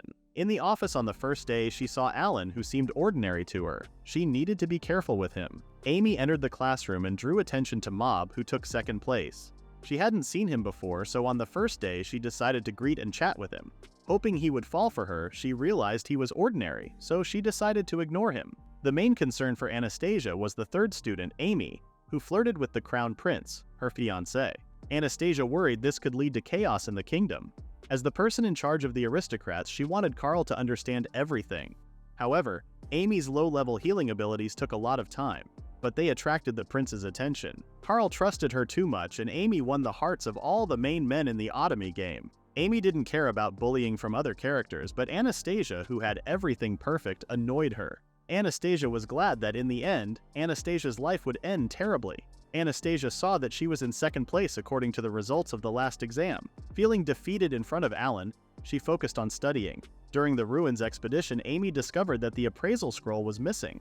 She thought there was no such scroll in this world with a difficult level, but for an experienced otaku like her, it wasn't a problem. Anastasia was glad she invited Alan as their guide and was amazed by his knowledge and hard work. Amy noticed Anastasia and the commoner getting along well and wanted to make him her faithful ally. Anastasia thought of inviting him to the team for a cultural festival, but Alan refused. In the discussion room, Amy angered Anastasia, but the Crown Prince appeared, disrupting her plans. After scaring Anastasia, he left with Amy, leaving Anastasia satisfied. She didn't give up easily, attempting to provoke Amy again. However, Alan appeared and prevented a catastrophe, angering Amy. Anastasia collected her thoughts and held on with dignity until the end. Anastasia remembered being saved by Alan in her room that evening. The following morning, Alan landed his plane and complained about how cold it had been. However, the chilly weather was just right for preserving the freshness of the luggage he had brought. He decided to open his stall. Later at school, the festival began, and Anastasia ran into Margaret, who invited her to explore. Anastasia agreed, and the two noble girls wandered around, eventually stumbling upon Alan's stall. To their surprise, he was selling orc meat. Anastasia was shocked, but Margaret, originally from Altmund, where orc meat was a delicacy, couldn't help but drool at the sight. However, Anastasia noticed other students keeping their distance, and Margaret explained that it was because orcs weren't native to the area, making people in the capital uneasy about eating their meat. This observation sparked an idea in Anastasia's mind. Meanwhile, Alan felt disappointed when he saw the nobles react with shock to the sight of orc meat. He considered taking any leftovers to the guild. Then Anastasia and Margaret came up to him to order a skewer of orc meat. Anastasia also introduced Margaret, who said she might fuss over orc meat. When Alan learned Margaret was from Altmund, he offered her a skewer after making sure the meat was fresh from there. Margaret took a bite, and it felt like a scene straight out of Shokugeki no Soma. She couldn't believe such perfectly seasoned and high-quality meat could be so cheap. But Alan didn't mind since it was a cultural festival. Anastasia, knowing Altmund was quite far away, wondered how Alan managed to get the fresh meat. Alan said it was a secret route, an adventurer's privilege. He couldn't mention his airplane. While they were munching, Margaret declared that orc meat was something rare and valuable not to be ignored in the capital. Anastasia also started enjoying the orc meat. Students who had been watching the two girls also became interested in trying orc meat. They started ordering from Alan's stall, and Anastasia and Margaret soon excused themselves. Before leaving, Alan genuinely thanked them, but the girls insisted they were just passing by casually. Alan then invited them to watch his orc dismantling show, but they declined and left. Alan then decided to visit the Crown Prince's exhibit later and resumed his business. After selling all his orc meat, Alan decided to explore other exhibits in the afternoon. He came across the Crown Prince's exhibit, but it was empty, with no receptionist in sight. The exhibit was titled, Life in the Kingdom's Downtown, portraying the life of a commoner in the capital. However, the display didn't accurately depict the real life of a commoner, making him wonder if a noble's understanding was that limited. While wandering around, Alan noticed some embroidery and met Margaret. She warmly invited him to their group's exhibit. Inside the room, he was surprised to find Anastasia in a simple one-piece dress. She explained that she had been kicked out of the Crown Prince's group, and Margaret invited her to join the embroidery exhibit, revealing that she was interested in embroidery in the first place. Anastasia sighed, admitting she had only been acting for the Crown Prince's sake. She asked Alan not to pity her and encouraged him to look around. As Margaret showcased her elegant and beautiful work, she eventually presented Anastasia's creation, which depicted cakes and fruits. Alan, not an embroidery expert, felt suddenly hungry after seeing Anastasia's work. Trying to clarify, he assured Anastasia that he didn't mean it in a strange way and complimented her piece. Margaret then informed Alan that the festival was ending, and it was time to clean up. After he left, Margaret noticed Anastasia's flushed face. Anastasia explained that her piece made her seem solely interested in sweets, to which Margaret agreed, teasing her about her big appetite. That very afternoon, the award ceremony began, and the exhibit by the Crown Prince won first place. Everyone praised them for shedding light on the lives of the poor through interviews. During his gratitude speech, the Crown Prince attributed the success to Amy's idea. Alan couldn't believe how they spoke highly of helping the poor, yet they would later discard the displayed food as trash without letting anyone eat it. Aware that Karl was the next in line for the throne, Alan foresaw trouble for the country in the future. With winter approaching, he worried about Anastasia facing condemnation. However, there was another step to take. Amy needed to face harassment from Anastasia and her friends, leading to her being pushed down the stairs. Alan believed that should be the turning point, but things were progressing too quickly compared to the original story. Amy had noticed how quickly the breakup between Anastasia and the Crown Prince was progressing. Based on the game, she was now certain that Carl's storyline was completely secure. She anticipated some obligatory harassment from Anastasia and her friends, but nothing was happening. Without the expected harassment, there would be no reason to blame or condemn Anastasia. Amy worried that the situation was deviating from the original scenario, and wondered if it was acceptable to complete the storyline. Meanwhile, Alan believed that even without the anticipated event, the engagement would still be called off, and Anastasia would find her own happiness. To Alan's surprise, the expected scenario happened. Alan overheard other students gossiping about Anastasia harassing Amy out of jealousy, even going as far as burning her pen. He could only sigh as the event unfolded. Alan expected Carl to confront Anastasia while defending Amy, but it didn't happen that way. Instead, he instructed her to confess her alleged crimes. Anastasia, however, denied the accusations against her and her followers. From Alan's perspective, it was evident that Amy had a strong influence over the other guys.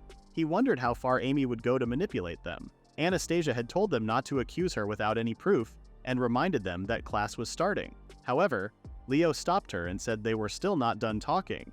Anastasia then told him that she hadn't given him permission to touch her, emphasizing the significant status gap between them. Leo insisted he would only let go if she pleaded guilty, making Anastasia wonder if she was being threatened. Suddenly, Alan apologized for interrupting them and reminded them that their class was starting. Carl told everyone to get going, clicking his tongue in irritation. Amy wondered why Alan kept interrupting, acting like a nuisance. Anastasia tried to talk to Alan about his actions, but he told her to hurry to class. Anastasia realized Alan was helping her, just like he did with Amy before. Alan in turn noticed that Amy was orchestrating things on her own, expecting a condemning event to unfold. Amy smirked, pleased that her plans were going as expected. Later, a party took place, and Carl, as the Crown Prince, hosted it for winning an award with his exhibit. During his self-praising speech, Alan felt uncomfortable. Margaret approached Alan with another noble girl named Isabella, expecting to be in the same class next term. However, Alan wasn't sure if he would still be in school at that time. Carl finally concluded his long narcissistic speech and thanked everyone.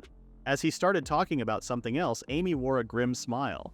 Carl then called his fiancée to come forward. In front of everyone, Carl declared that he was canceling their engagement. Anastasia wondered if it was okay since Amy wasn't even a noble who cared about her country. Amy questioned why Anastasia wasn't reacting as she did in the game. Carl hugged Amy and praised her for being genuine and kind, unlike Anastasia, who he claimed was rotten. Amy, with a disgusted expression, secretly hoped Carl would criticize Anastasia more. Anastasia warned Carl that he would bear the consequences of his decision. Alan noticed that Anastasia seemed different from the game, lacking anger or regret. He realized that Carl had made Anastasia realize he had given up on her long ago. Carl cautioned Anastasia about her words, suggesting that the Ramslets, known for their arrogance, would regret their actions. He mocked the Ramslet family for only being famous for growing wheat, irritating Anastasia. Amy had a realization upon hearing this. Anastasia asserted that she could handle insults directed at her, but not those aimed at her family and her father, the Duke. Amy added insult to injury, claiming Anastasia was lucky to have Carl's affection in the beginning since she came from a humble background. Anastasia, shocked at Amy's betrayal, decided to file a formal protest from the Ramslet family to the Bryce family. Amy accused Anastasia of using her family's influence cowardly. Ignoring them, Anastasia chose to leave, prompting Amy to complain about her turning her back on them. Suddenly, Leo asked Anastasia to stop and suggested that, as a noble, she should solve the problem herself before crying in front of her parents. Even Carl told her to do something about her gloves. Anastasia was confused since such small things had no use in the situation. Carl then started claiming that the daughter of a mighty duke had not even put up a gamble, and wondered if it was even worth raising a daughter like Anastasia. Nobles who were against the Ramslet family just laughed at the sides, and Anastasia wondered if Carl was asking for a duel. Carl told her to think of it herself, and claimed that a crown prince like him should spell it out for her. Anastasia sighed, took off her gloves, and approached Carl and Amy. Amy complained, suggesting Anastasia should have done it from the start. Anastasia tossed her gloves to Anna, who pretended to be hurt. Amy felt like she had won. She made it seem like the gloves fell on their own, and Anastasia couldn't believe she was waiting to insult her. Amy wondered if the game was bugged since Anastasia didn't retaliate. Carl confirmed the duel between Anastasia and Amy. Amy was shocked that she had to fight, and Alan pointed out that she set things up, so she should. Carl assured her, saying he would represent her. Anastasia protested, questioning why Carl was making a woman duel. Carl clarified that Anastasia challenged them and he was just protecting Amy. The guys around Amy offered to protect her as well. Margaret worried about Anastasia, and when Carl asked if she had a representative, no one spoke up. Carl laughed, assuming the Ramslet family's daughter had lost popularity. Surprisingly, Alan raised his hand and volunteered to represent Anastasia. Shocked, Anastasia rushed to Alan, expressing concern about the dangerous duel against royalty. With a calm expression, Alan agreed. Confused, Anastasia repeated his words, and Alan confirmed that she approved of his representation. Anastasia didn't want to lose such a talented person like Alan. Carl then wondered who Alan was, and Amy whispered something to him. He recalled that Alan was the commoner who was his classmate and guide in the ruins. Since Alan was going to participate in the duel, he asked Anastasia about her request. Anastasia just wanted to retract the insults thrown at her family and apologize. Alan then asked for Amy's request. Amy asked Anastasia to stay away from her, Carl, and the rest of her harem members. Carl mentioned there were 5 of them and suggested a one-on-one 5 times in a row. Alan scratched his head, telling them to come at him all at once since it was a hassle. Carl asked him not to joke around and suggested finding more people. Claude laughed, finding Alan interesting. Alan claimed he was not joking and wondered if they were all scared of him alone. The calm-looking Claude suddenly got angry. Anastasia tried to stop Alan, but he asked again if they all could take him on 5 versus 1. Claude was angry, but Marcus stopped him, saying they were not far behind compared to a skilled adventurer like Alan. He suggested backing off, but Alan started listing the other boys' negative traits, like Marcus losing to a commoner in studies, Oscar being popular not because of his face but because of his family prestige and money, and Leo only enjoying his time with women and threatening them. Alan exclaimed that it was still favorable for him even if there were 5 of them as his opponents. Anastasia didn't understand why Alan kept provoking them. Amy couldn't believe a background character acted as a substitute for the Villainess's daughter, deviating from the game. She saw Alan as an anomaly and assumed he was in love with Anastasia. Finding it disturbing, she couldn't fathom a commoner willing to die for the sake of love for a noble. Alan then asked Carl if they would accept his rules or run away. Carl, annoyed, warned him not to regret his decisions. Anastasia added another rule forbidding killing. Alan had forgotten about it and thanked her for including it. Oh boy, he was planning to kill 5 idiots from the start. Marcus thought it might look bad to the public, but still suggested accepting the rules. Carl agreed and declared himself as the witness. Suddenly, a nobleman raised his hand, offering to serve as the witness. Alan remembered him from the anti-Ramslet faction and found it unfair that the witness belonged to them. Carl announced they would start the duel immediately. Alan gave them 30 minutes to prepare, and Carl ordered him not to run away. Despite Alan appearing calm, Anastasia, Margaret, and Isabella were worried. Alan reassured them, claiming everything was fine, but Anastasia couldn't easily believe him. Alan was grateful for Anastasia having good friends beside her. Anastasia was at a loss for words. Margaret offered to handle things if an accident occurred during the duel, and Anastasia told Alan to resign as she didn't want to see his talent go to waste. Alan sighed and inquired if she had ever heard about the adventurer who became the youngest person to achieve rank C in the royal capital. The girls had heard it as a rumor, and Alan confirmed that it had been him all along. Anastasia was shocked, and Alan went on to list his titles, such as the youngest adventurer, member of the Goblin Labyrinth Explorers, Goblin Slayer, Orc Slayer, and Blizzard Phoenix Slayer. He concluded that the duel had been a sure win for him, but asked Anastasia to pretend to worry later. The girls saw him off, and Anastasia could only watch him leave. Meanwhile, Amy hadn't expected such a turn of events in the game. She thought Anastasia would just get beaten up. She believed Alan was just trying to impress the Villainess, but she was confident Carl wouldn't lose to him. Amy pictured Anastasia looking downcast at Alan's defeat and was pleased with the thought. She thanked Alan for the entertainment, knowing that as the game's heroine, the odds were in her favor. Shortly after, everyone became excited as they witnessed Alan's arrival. They were surprised to see he only had a dagger with him. Alan apologized for the delay, and Anastasia was particularly concerned about his choice of weapon. However, Alan unexpectedly knelt in front of her, pledging to secure victory for her. As the duel was about to begin, with the announcer signaling its start, Claude and Carl were already eager to engage. The duel commenced, and Carl and Claude rushed toward Alan. With a confident smile, Alan released a smokescreen that enveloped the training ground. Amy's boys had been flustered by the sudden smoke. Anastasia grew worried. Groaning sounds filled the air, piquing everyone's curiosity.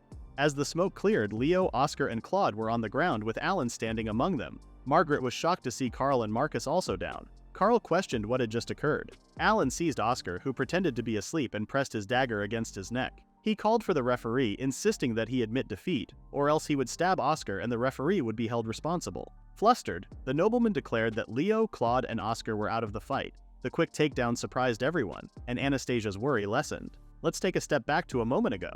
Alan began by creating confusion using a smokescreen. While the others were bewildered, he used his gun and suppressors against Claude. The bullets he used were specially made to cause non-lethal injuries like breaking a bone or two. Alan kept releasing more smoke and approached the self-proclaimed magic genius. Marcus was in a state of panic, and Alan was relieved that Marcus hadn't cast any magic spells yet. Shifting focus to Leo, who was swinging his sword haphazardly, Alan needed to be cautious to avoid hitting innocent bystanders. He chose to clear the smoke around Leo and defeated him. Oscar, an archer without visibility, became helpless and was easily beaten. Among the chaos, Carl remained composed, showcasing his ability to cast powerful offensive magic. Despite the others acting spoiled, Alan treated Carl differently and struck him. Amy wondered what had happened because it was an unexpected situation. She knew the capture targets in the game were powerful, but she couldn't believe a random guy had beaten them down. Alan was ruining her dream world, and Anastasia was surprised, wondering what kind of person he was. With half of them knocked out, only Carl and Marcus remained, important figures in the game as the future king and prime minister. Alan asked them to surrender, but Marcus started threatening him and his family. Alan was impressed with Marcus using that card when he was on the verge of losing. He wondered if they were urging Alan to back off initially because they were afraid of losing to him. Alan pondered if Marcus's threat was towards the Ramslet family he represented. He asserted that Marcus should be clever enough to know who had the logic on their side, leading to the duel. Marcus claimed he was only protecting Amy, but Alan couldn't believe they were blaming Anastasia without proper evidence. He argued that it was Amy who provoked Anastasia first and got her hands dirty. While they spoke, nobody could hear their conversation, and Amy expected Marcus to defeat Alan with magic. Alan believed it would be proper for them to apologize to Anastasia and her family, calling them short-sighted despite being the future pillars of the country.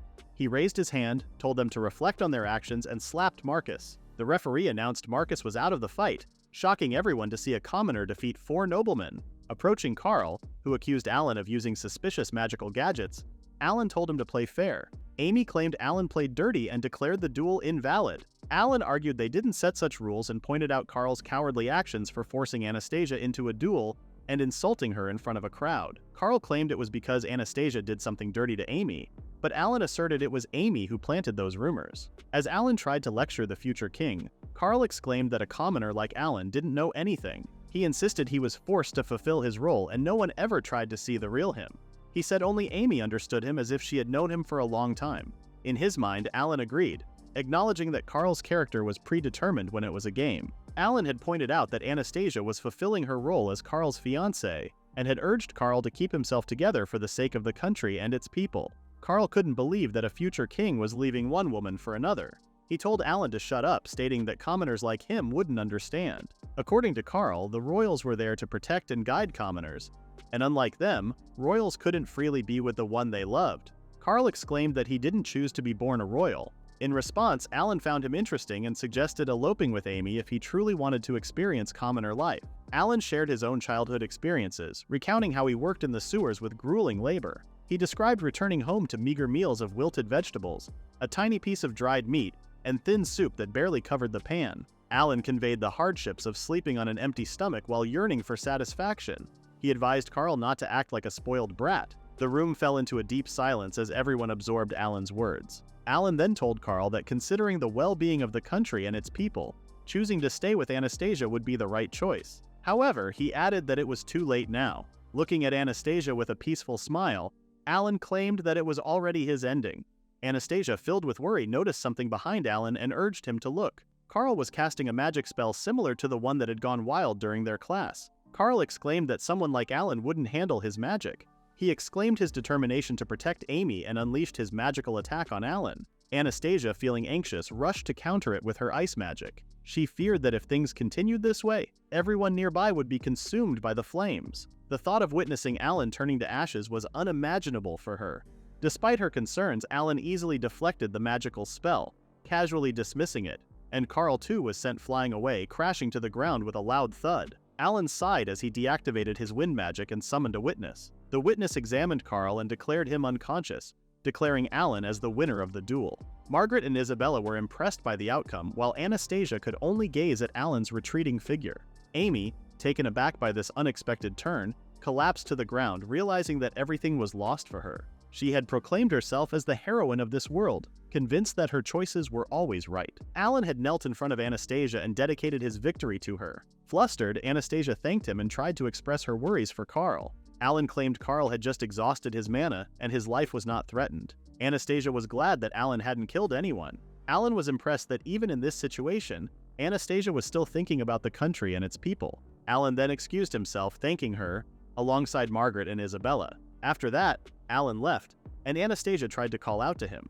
However, the witness reminded her about the final confirmation of the duel. She recalled she was the one who initiated the duel and felt responsible to clean things up. However, she was still worried about Alan. Afterwards, Anastasia ran hard as she recalled Alan's words that sounded like he would be gone forever. She then barged into Alan's dorm room and found nothing. Everything was all cleaned up. A maid then noticed her, and Anastasia asked for Alan's whereabouts. The maid claimed that Alan had requested a long time ago to clean the room as it was empty. Anastasia blanked out after learning that Alan had left for good. Meanwhile, Alan walked back home with his belongings. He did his best but lost the duel. Unfortunately, the nobles wouldn't leave him alone. He provoked them and used harsh words, hoping for a pardon to avoid execution. When he returned home, Katerina was surprised to see him with a lot of stuff. Curious about what happened, she encouraged Alan to share the details. Despite hesitating, Alan eventually opened up to Katerina that night. He explained how he supported a duke's unfairly treated daughter and might be expelled as a consequence. Understanding Katerina's desire for him to graduate and secure a well-paid job, Alan apologized to his mother. Surprisingly, Katerina was supportive and proud to see Alan stand up for a girl facing difficulties. He revealed the involvement of the crown prince and another country's prince, thinking that dropping out of school wasn't enough as punishment. Katerina, concerned for her son's safety, suggested he run away while she faced the consequences on his behalf. Despite Alan insisting on taking responsibility, Katerina prioritized his well-being and asked him to go to bed since it was already late. Alan thought about what had gone wrong as he lay on his bed. He questioned whether he could save his mother if anything happened in the future. The worry of not being able to protect her and others consumed him. Suddenly, the attic door opened and his mother entered. Katerina shared her fear of the latter but was amazed by the view of the castle from the attic. She wondered when was the last time she saw Alan on his bed, stating that he was not a baby anymore. Curious about Alan's brilliance, she speculated that it might be because he was his father's son, even though Alan's father had died before he was born, and the reason was never disclosed to him. Alan felt regretful for involving his mother in the mess. Impressed by Alan's actions, Katerina praised him for helping a girl in trouble and resembling his father. She believed that Alan's father would be proud. Alan, however, questioned this as he knew nothing about his father. Katerina expressed her readiness to fight anyone to protect her son. Despite Alan apologizing for troubling her, Katerina insisted she was proud of him. As Alan became more emotional, Katerina suddenly felt sleepy and sat down on his bed asking him to move. Although Alan reminded her that she had her own room, Katerina explained that she was scared to climb down the ladder. The next morning, Alan woke up feeling better after a night of negative thoughts. He had worried about being executed or something like that, but now he was just nervous from overthinking. Glad to be back home, he sat down for breakfast with his mother, wondering how long this calm feeling would stick around. Suddenly there was a knock on the door. Katerina wondered who it could be, and Alan, thinking it might be someone from the royal palace, went to answer it. Surprisingly, there was no one there. Out of nowhere, Monica, who had been hiding behind the door, playfully jumped on Alan, getting caught between his arms. She greeted Katerina with enthusiasm, mentioning that she had come over from the guild with fresh vegetables.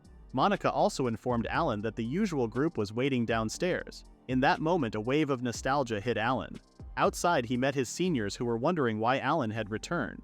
Jared assumed that Alan had been kicked out of the dorms and brought back a girl. Monica argued that Alan wasn't like that. The seniors then told him to visit the guild. Alan wondered if the news had not spread yet. Katerina wondered why Alan hadn't shared what happened. Alan claimed he didn't want the guild involved. Suddenly, they noticed an incoming carriage, an unusual sight in the morning. Alan assumed they were from the royal palace to arrest him. However, he noticed no emblem on the carriage. A butler emerged and greeted Alan. He was from the Ramslet family, there to pick him up. Alan suddenly realized it was Anastasia. Alan was confused, so the butler explained that Gerhard Ramslet, the head of the Ramslet Duke family, had asked to meet him. Katerina, Alan's mother, stepped forward to protect her son, but the butler reassured her that Alan, their young lady's benefactor, would not be harmed. Alan assured his mother that everything would be fine. Katerina then instructed him to change his clothes, and Alan asked the butler to wait for a moment. Shortly after, the carriage departed with Alan wearing his school uniform. Looking out the window, he realized it was his first time in the aristocratic district, where every mansion looked amazing. They reached the Ramslet residence quickly, and the butler told Alan to wait in a room.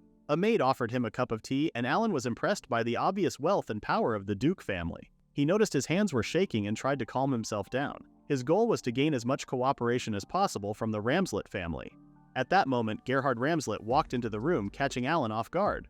With a sense of dignity, Gerhard greeted Alan, who responded respectfully. Gerhard gestured for Alan to sit and then formally introduced himself, apologizing for the sudden summons. Alan assured him it was no trouble. Gerhard then expressed gratitude for Alan's assistance to his daughter, Anastasia, against the Crown Prince and Prince Claude. He thanked Alan for fighting on Anastasia's behalf. Alan, feeling flustered, found it surprising to see a duke bowing to him. Gerhard proceeded to ask some questions, and Alan was okay with that. Gerhard started by apologizing for checking into Alan's background, particularly his achievements as an adventurer. He had heard about Alan soloing a Blizzard Phoenix, skipping grades in a commercial school, and saving money to attend high school. Gerhard was curious why someone with Alan's accomplishments would engage in a seemingly foolish duel, fully aware of the likely outcome. He assumed Alan had some interest in his daughter. Alan had claimed that he was ready to face expulsion, stating that he had assisted Anastasia because he admired her dedication and hard work. Recognizing the difference in their social standings, he explained to Gerhard why he sacrificed the opportunity to attend the high school he had long prepared for. Alan confided in Gerhard that his motivation was to protect his mother and those who had cared for him. Perplexed, Gerhard questioned Alan's decision, considering it a waste of his efforts to enter the high school. In response, Alan revealed that he only wanted to safeguard his mother and the people in his life. Gerhard found the reason for the duel absurd, but Alan insisted it was still a duel. He argued that if Anastasia had fought, she could harm the crown prince, leading to her inevitable defeat. Understanding Alan's point, Gerhard acknowledged that Anastasia would be expelled from the school as per the other party's request to keep her away from the crown prince and others. Alan elaborated that this unilateral removal of a duke's daughter would set a precedent, causing chaos among other nobles who might fear being easily cast aside by the royals. He predicted that it could escalate into violence, affecting the entire kingdom. Impressed by Alan's foresight, Gerhard offered to take responsibility for Alan's case and ensure his mother's safety. Alan expressed gratitude, and Gerhard assured him that the Duke of Ramslet had his back, encouraging Alan to reach out any time. Relieved, Alan thanked Gerhard, who instructed the butler to escort Alan safely home. After Alan left, Gerhard pondered on what kind of man Alan would become after defeating 5 nobles with divine protections. Reflecting on the chaos at the school, he realized that Anastasia's earlier warning about the situation was indeed accurate. The night before, Anastasia rushed in to see her father. Sweating and out of breath, she had something important to share. After she explained, Gerhard concluded that Karl had lived up to his expected level of foolishness. Gerhard then wondered how Anastasia managed to defeat the 5 strongest students in school. Anastasia then shared details about Alan, a commoner who attended the school on a scholarship. She praised Alan for being an impressive adventurer, skilled in magic, friendly, and excelling in studies. Gerhard started to wonder if Anastasia had feelings for Alan. Anastasia blushed and scolded her father. Gerhard apologized for assuming, realizing that Anastasia spoke with great enthusiasm about Alan. He also began to realize that maintaining the engagement with the crown prince would be challenging for his daughter. Gerhard asked Sebas for information about Alan, and he began his report. Anastasia was impressed with the investigation on Alan. After reviewing the report, Gerhard agreed that Alan was truly exceptional. Anastasia insisted that Alan was someone the country couldn't afford to lose. Since it was already late at night, Gerhard told her to get some rest. However, Anastasia couldn't shake off her concerns for Alan. Back in the past, Gerhard realized that his daughter's situation was serious. Just then, Anastasia entered the room and agreed with his concerns. Gerhard mentioned that Alan matched her description. Anastasia felt guilty for involving Alan, knowing it might lead to a war. She expressed shame about her situation with the crown prince, and her mother comforted her with a hug. Gerhard decided to go to the royal palace to confirm with his daughter if she wanted to protect Alan as the head of the dukedom. Anastasia tearfully agreed. Outside, Alan rode in a carriage inquiring about Anastasia's whereabouts. Sebas informed him that Anastasia couldn't meet anyone at the moment. As Alan left the dukedom, he wore a saddened expression, assuming that Anastasia already hated him for disappearing without explanation. Despite this, he was grateful to have changed his fate and survived. A few days later, Katerina called Alan to his room and explained that someone wanted to meet him. Sebas greeted him and delivered an invitation from Gerhard for dinner the next day. Alan was surprised at the prospect of meeting Anastasia again. The following day, Alan and Katerina, both concerned about their outfits, waited in the familiar reception room at the Ramslet Duke House. Alan assured Katerina not to worry about dressing formally since Sebas had informed them otherwise. Katerina noticed that Alan didn't seem concerned, as his school uniform looked formal enough. Understanding the rarity of a commoner being invited to a duke's dinner, Alan empathized with his mother's unease. Suddenly, Gerhard entered the room in casual attire, questioning if Katerina was his mother. Katerina introduced herself, expressing gratitude for the invitation. Gerhard, in turn, introduced himself and formally thanked Katerina for Alan's help in saving his daughter. He then introduced his wife Elizabeth and son Friedrich. Alan greeted them, and Elizabeth urged him to skip formalities, considering him her daughter's benefactor. She called out for Elizabeth, and to everyone's confusion, the Villainess appeared, pouting. She shot a glare at Alan and whisked him away, leaving the others bewildered. Outside the room, Anastasia cornered Alan against the wall, expressing her concern about his sudden disappearance from the dorms. Alan wondered if she was upset. He apologized, assuring her he was happy to see her again. Anastasia admitted feeling the same and thanked him for fighting in the duel for her. Relieved that he wasn't disliked, Alan smiled. However, Anastasia glared at him and questioned his laughter. Elizabeth was pleased that the two were close. Anastasia and Alan then went back inside the room. Elizabeth informed Alan that Anastasia had been worried about him, even revealing that she ran to her father crying to seek help. A bit embarrassed, Anastasia denied crying. Elizabeth suggested Alan call Anastasia by the nickname Anna. "All right, everyone, from now on we'll be calling her Anna." Elizabeth then wondered about Alan's feelings. When Alan asked Anna if he could use her nickname, she agreed, but only when they were alone. To mask her embarrassment, she instructed Sebas to prepare the dining hall. Observing the relaxed atmosphere, Alan decided to express emotions more fitting for his age rather than maintaining his usual poker face. Everyone then sat down at the dining table, and Gerhard mentioned that he had invited Alan to share the details of the recent incident. For the upcoming school term's opening ceremony, it was decided that the Crown Prince and Amy would apologize to Anna for the duel. Gerhard thought it made sense to make the apology in front of those who witnessed the incident. He also disclosed that the engagement between Karl and Anna had been officially cancelled. Since Anna seemed to like Alan, Gerhard asked him to continue being friends with her, although his words carried more significance. However, Alan interpreted it merely as a friendship between a commoner and a noble. In the end, Gerhard reported that Alan wouldn't face punishment or expulsion from school, leaving Alan and Katerina relieved. Gerhard even offered Alan a job in the dukedom after graduation or the chance to be introduced to someone. He advised Alan to enjoy his school life first. This news brought tears of happiness to Katerina, who thanked Gerhard. As another motherly figure, Elizabeth was pleased for Katerina and had Sebastian help her wipe away tears. Anna then asked Alan to take care of her in the next term, and Alan made the same request. Gerhard announced that it was time to eat, and everyone enjoyed the delicious food along with light and casual conversations. Alan was pleased that everything had worked out well. Afterwards, before they left, Alan and Katerina expressed their gratitude to the Duke family for the invitation. Anna then approached Alan for a conversation, and Elizabeth opted to take Katerina for a stroll around the garden first. Anna, later on, asked Alan to lead her and Margaret to explore a labyrinth. Not knowing it was the Great Orc Labyrinth, Alan inquired how deep they wanted to go. Anna, puzzled by his question since the labyrinth had been recently discovered, realized Alan's mistake. He had explored it before it became known to others. Anna pointed out that the labyrinth's depth was still unknown and questioned why Alan referred to it as the Great Labyrinth. She then deduced that Alan had already thoroughly explored it, and Alan had no choice but to confirm it. He mentioned there was only an Orc King as the boss and no traps were present. Anna agreed that explorers often choose not to report their discoveries. Alan then revealed he had memorized the labyrinth's layout by completing it repeatedly using the fast lapse method. Anna, uneasy at the thought of the rigorous method, questioned Alan's actions. He, unaware of her discomfort, asked if something was wrong. Anna, with a smile, attempted to share her thoughts about Alan but left it unfinished. She requested him to guide her and Alan agreed, noting it would be after the new year started. Shortly after, the two rode in a carriage for days towards Altmund, where Margaret awaited them. She had heard from the guild that many people had already explored the labyrinth.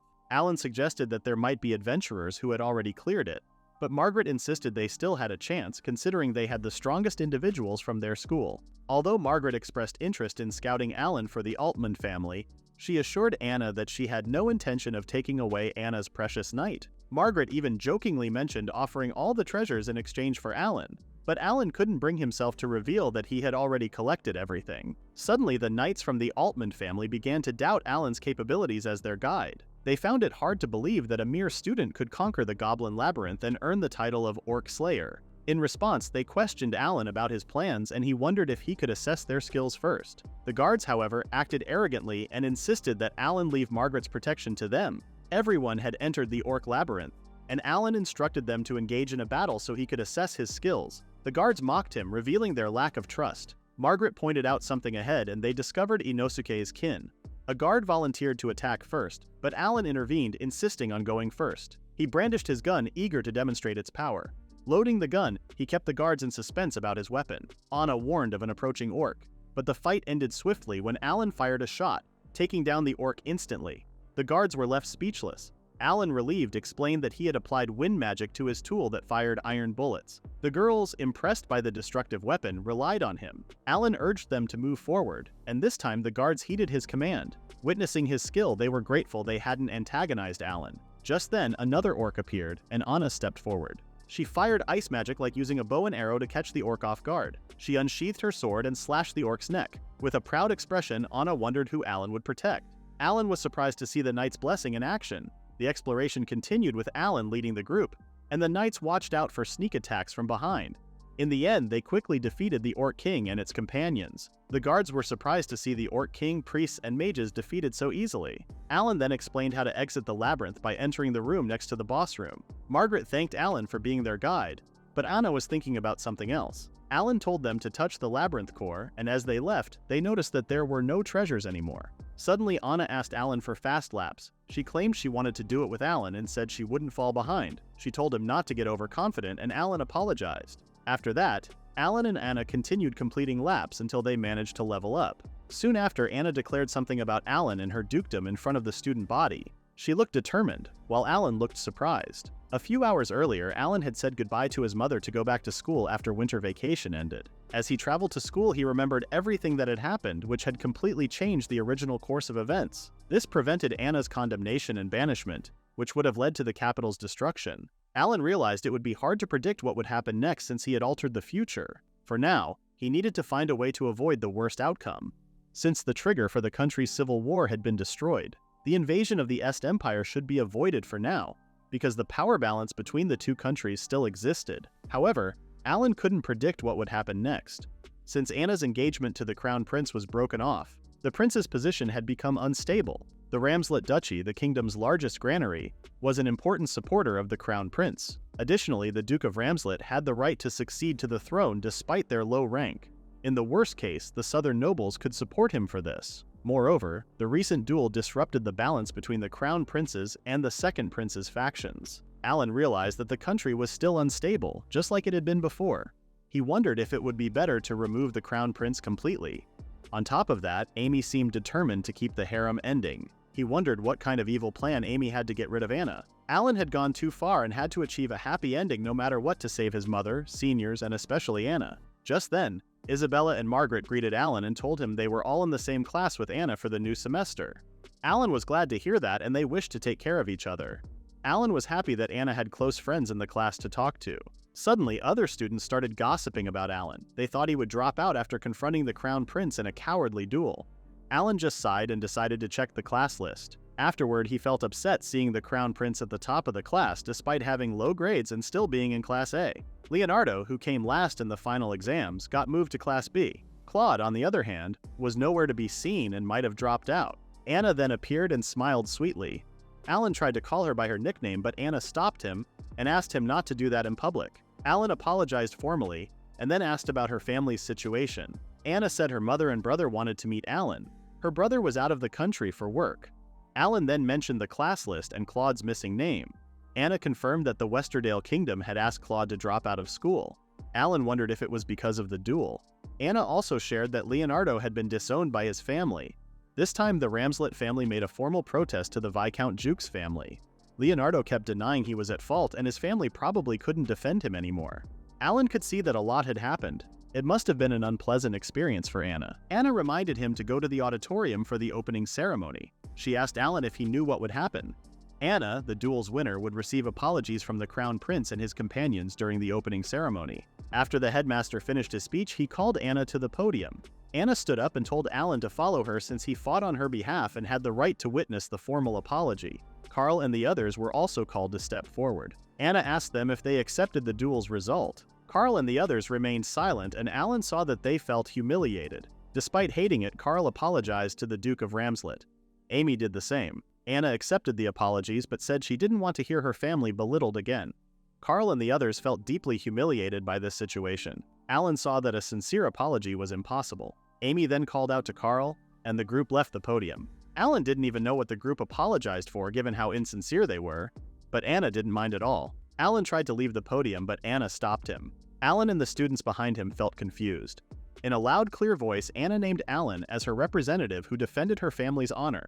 To recognize his achievements and loyalty, she announced that the Duke of Ramslet had decided to protect Alan and his family. The students felt anxious seeing a commoner protected by the Duke, except for Isabella and Margaret, who looked happy. Alan felt too stunned to speak. Anna gave him a handkerchief with the Ramslet Duchy's crest. Thinking it was an aristocratic custom, Alan accepted the handkerchief. Anna blushed but still gave off a noble's aura. Margaret and Isabella started applauding and the rest of the students followed. Soon after, Alan and Anna walked alone in the hallways. Alan asked why Anna made such a declaration in front of everyone, even though the king already knew. Anna explained it was to warn the other students not to mess with Alan since that would mean messing with the Ramslet family. She did this because she heard bad rumors after the duel. Alan thanked her and then asked about the meaning of the handkerchief. Anna blushed and tried to explain in an embarrassed tone. However, Isabella and Margaret interrupted them. Margaret said Anna did a great job because she noticed the troublemakers making funny faces. She then asked Alan to show the handkerchief he had just received from Anna. Isabella was also excited to see it. The two girls' eyes widened as they realized something. Alan asked what was special about the handkerchief. Isabella explained that when a lady sews a handkerchief with her family crest on it and gives it to her knight, it means she is declaring him as hers to the public. The girls were excited, but Alan was surprised. Anna quickly said she was only thanking her benefactor. Alan now understood what was happening. He knew that Anna would eventually be married off to someone noble or royal, even if it was a political marriage. That's what the Duke had told Alan before. Alan thanked Anna for her thoughts and promised to protect her if anything happened. He realized he couldn't make any mistakes to avoid hurting each other. Anna then hoped Alan would keep his promise and oath. Soon after, Duke Ramslet and Alan discussed the Westerdale Kingdom and how Claude had dropped out of school after losing the duel. Alan doubted that Claude would give up easily since he loved Amy. The Duke agreed that love is blind. Alan assumed that the prince now thought Amy would leave the country too.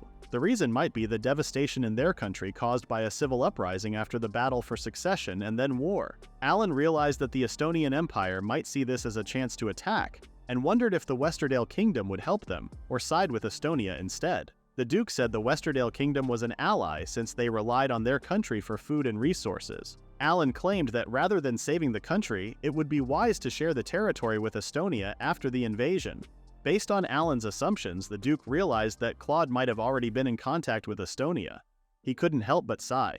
In the game, Amy and her friends fled the country and escaped to Westerdale, where they launched a counterattack against the invading Estonian Empire. The Crown Prince had planned to use Amy's awakening as a saint to persuade the kingdom, but this was unlikely to happen now since the original scenario was destroyed. There was no longer a reason to save Amy, a mere illegitimate daughter, and the scandalous Crown Prince. The Duke then understood the situation in the west and south. He had already called his eldest son Conrad back to the estate. Alan remembered that the Ramslet territory was in the southern part of Centralen, near the border of the Kingdom of Zouth. Hearing that the heir was returning, Alan asked if Zouth was aligning with the Estonian Empire. There was a possibility that the three countries would launch an attack together. The Duke said they would have no chance if the North also decided to move. Alan realized that things had become more complicated compared to the original scenario before the destruction. The Duke then stated that the military couldn't act suddenly and would have to wait until summer after the winter wheat harvest was over. He changed the topic and asked if Alan was enjoying school life. He requested that Alan help Anna as a friend. As a commoner, Alan promised to help both the Duke and Anna gladly. However, the Duke might have meant something different. Just as the Duke had said, nothing went wrong and Alan's second year at the academy passed without the Villainess being expelled. Everything stayed the same except for Claude's absence, and they were no longer at the top of the class. The second prince's faction openly ignored the Crown Prince's group. Alan found it suspicious that the power struggle in the royal palace seemed to have shifted to the school. Then, Anna approached Alan and asked if he had some time to talk. While they walked, she told him about her summer vacation project on adventurers and their role in the country. Since Alan was an adventurer, she asked him to introduce her to the guild. Alan hesitated, unsure about introducing her to the older men in the guild. Anna wondered if she wasn't worthy of the introduction. Alan got flustered, but Anna smiled and said she was only joking. She then mentioned that Isabella and Margaret would be researching literature together, and suggested that Anna and Alan should spend some time together. Alan noticed that Anna had been smiling more often. He thought it might be because of her friends. When Anna saw his intense gaze, Alan said it was nothing. He remembered how hard he had worked to end his engagement with the Crown Prince and felt very glad about it.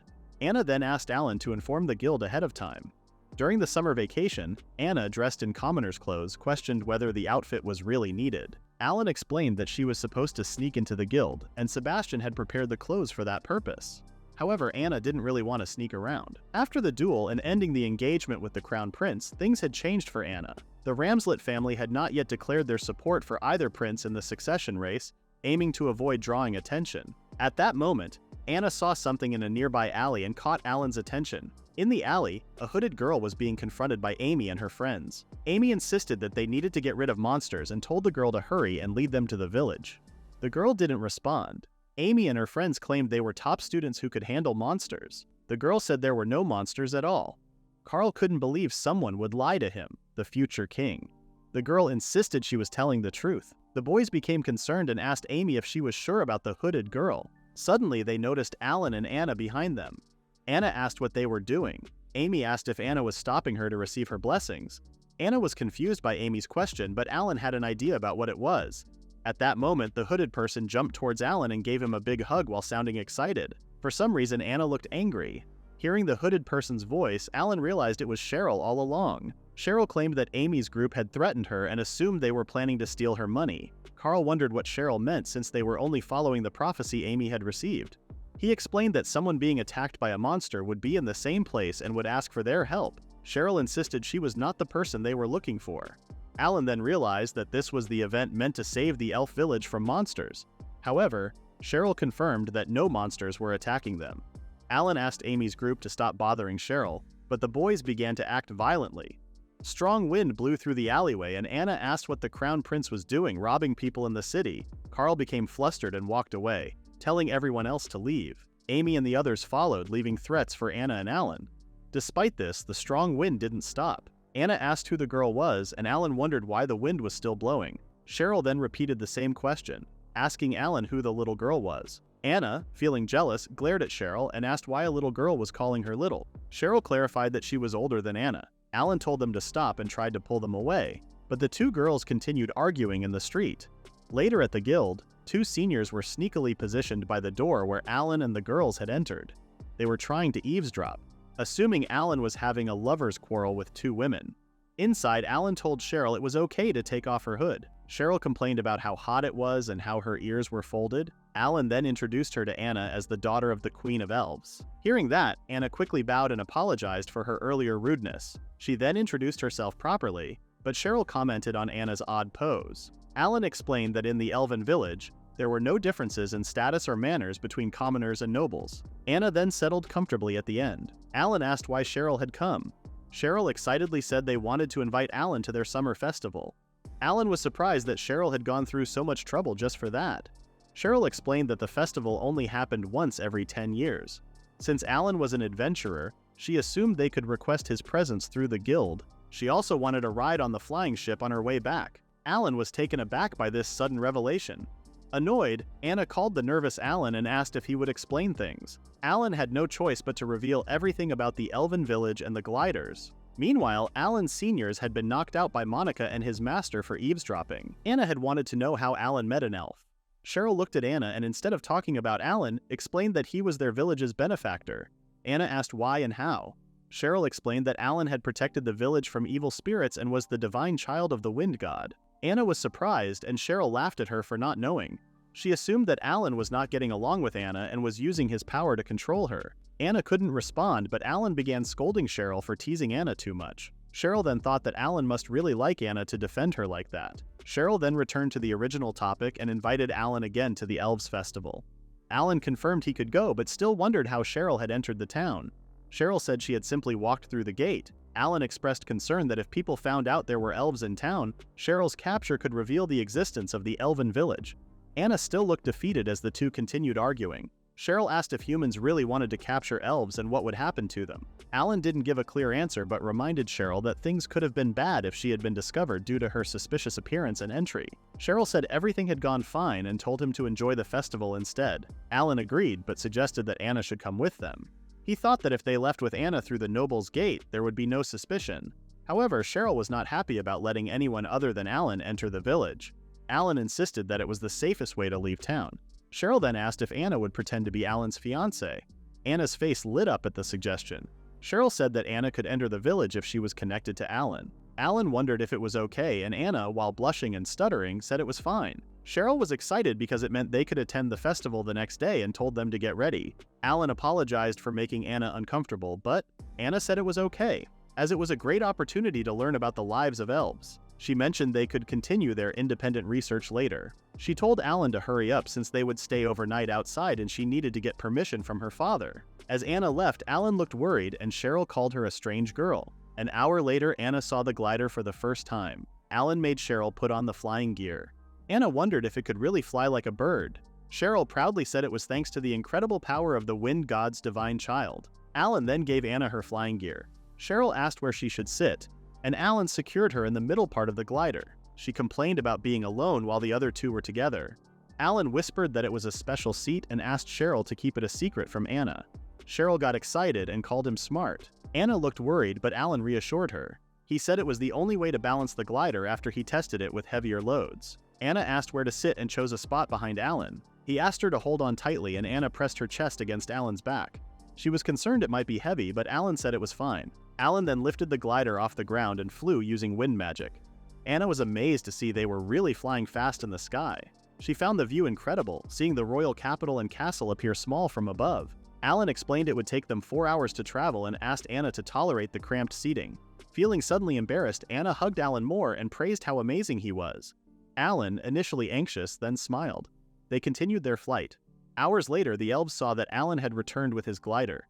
They hoped Cheryl was safe. Suddenly, they noticed another person on board, a human. When the glider landed, the elves were concerned to see another human besides Alan. Alan had put Anna before the princess, who was tied up on the glider like baggage. Anna looked around in awe at the secret village of elves. The queen soon greeted them and apologized to Alan for making Cheryl fetch him, but Alan was fine with it. She then asked about the girl with him, and Alan introduced Anna as someone very special to him. Anna was left speechless, and the elves picked up on something from his words. They made their assumptions. Anna then bowed and introduced herself and her background. The queen recognized that Anna came from a good family. She asked Anna if she knew why the elven village was isolated from humans, and Anna confirmed she did. Despite knowing that, the queen wanted to know why Anna had come to the village with Alan. Anna tried to explain, but Alan interrupted and attempted to give a reason.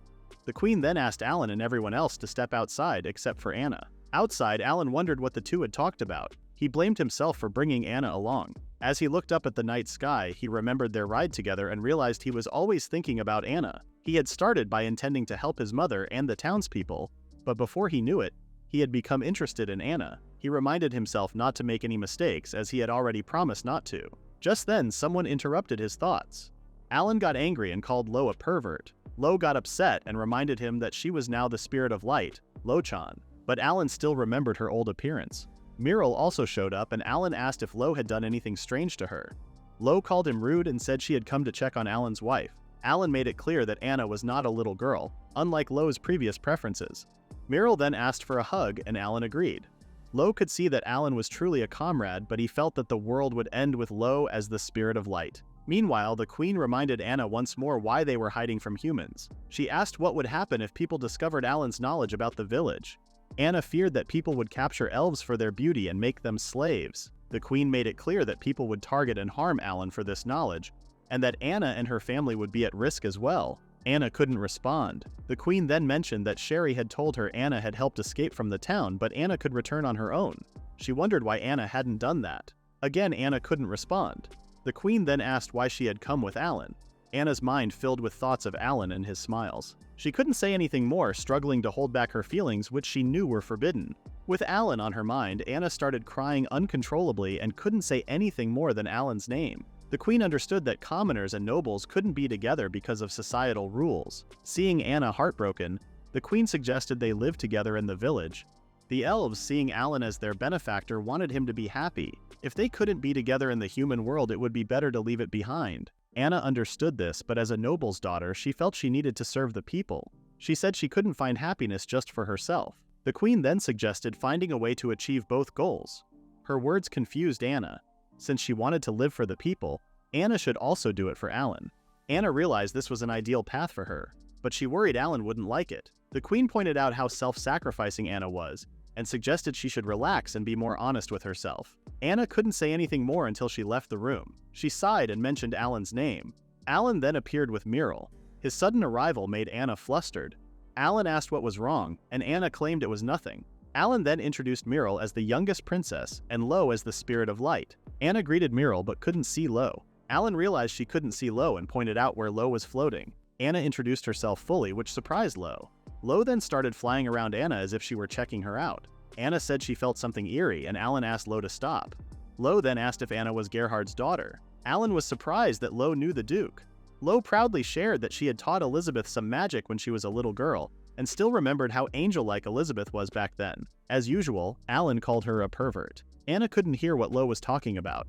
Muriel then reached out to Anna as if she was asking for something. Seeing Anna confused, Alan explained that Muriel wanted Anna to hug her. Anna still looked confused, but Alan helped her carry Muriel, and the two girls stared at each other.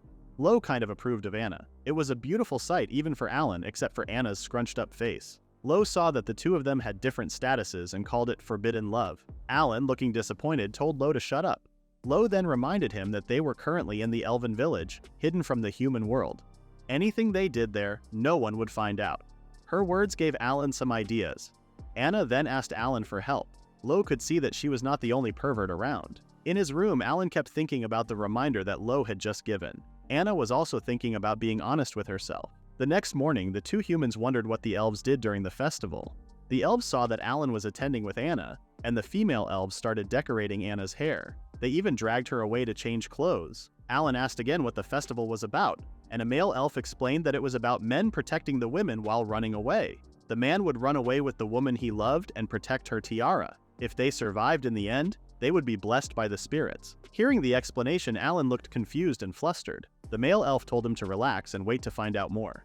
Just then, Anna returned wearing a white yukata and a flower tiara. Alan tried to tell her about the festival, but Anna had already heard about it. Hearing about the event, she asked if Alan wanted to decline. Alan then shyly asked Anna to join him since they were already attending, and Anna shyly agreed. Anna made up a reason that it was to learn about the elven culture. The two then went to their spots, and the other elven couples started acting flirty with each other. The two embarrassed humans decided not to do the same thing. Suddenly, loud elven music covered the area. Alan and Anna were told to join the circle and danced around the village square. They didn't know what was happening but went along with it. Alan asked the couple in front of them what to do next. The couple told them to run and not let the tiara get dirty. Alan asked about the consequences, but the music suddenly became intense. Other elves appeared with baskets in their hands. They spread out and menacingly glared at the couples, making Alan and Anna worried. The elven couple from earlier twisted their luck and ran away with other couples. Seeing the fruits in the menacing elves' hands, Alan remembered the rule about keeping the tiara clean. He grabbed Anna's hand and they ran, leaving Anna confused. Just as Alan was about to explain things to her, he got hit in the face with a fruit. It didn't hurt since it was soft, and the two continued running, watching out for Anna's tiara. Surprisingly, a water gun almost hit them and Alan complained. The elves said that as long as no one got hurt or nothing got broken, anything was allowed. Alan kept protecting Anna, who was getting tired. He then used a smokescreen and carried Anna like a princess. Anna was surprised, but Alan wanted to focus on running away. They soon hid behind a house. Anna asked to be put down, and Alan just realized what he was doing. He was glad that the tiara was safe. He then got flustered by how messy Anna looked. Anna shyly asked if she was heavy. Alan exclaimed he could carry Anna for hours, and Anna was surprised that Alan could do that. Just then, Alan heard a crazy giggle. Lo, who had watched the whole scene, started teasing Alan about acting like a knight. Even the other spirits joined Lo in teasing Alan and Anna. Due to the fairies' noises, the elves found Alan and Anna. The two then started running away again. However, a barrage of fruits came flying in. Alan used his wind magic to deflect them. They suddenly got outnumbered and surrounded from all sides. The male elves found it a pity that Alan would lose in the end. They didn't want him to win at any cost. The couple was at risk of losing the festival. Alan wrapped his arms around Anna as more elves surrounded them. Alan had no choice but to pin Anna against a tree to protect her, which made Anna flustered. The elves then started bombarding them with fruits. Alan's plan was to hold out until the time ran out and protect Anna.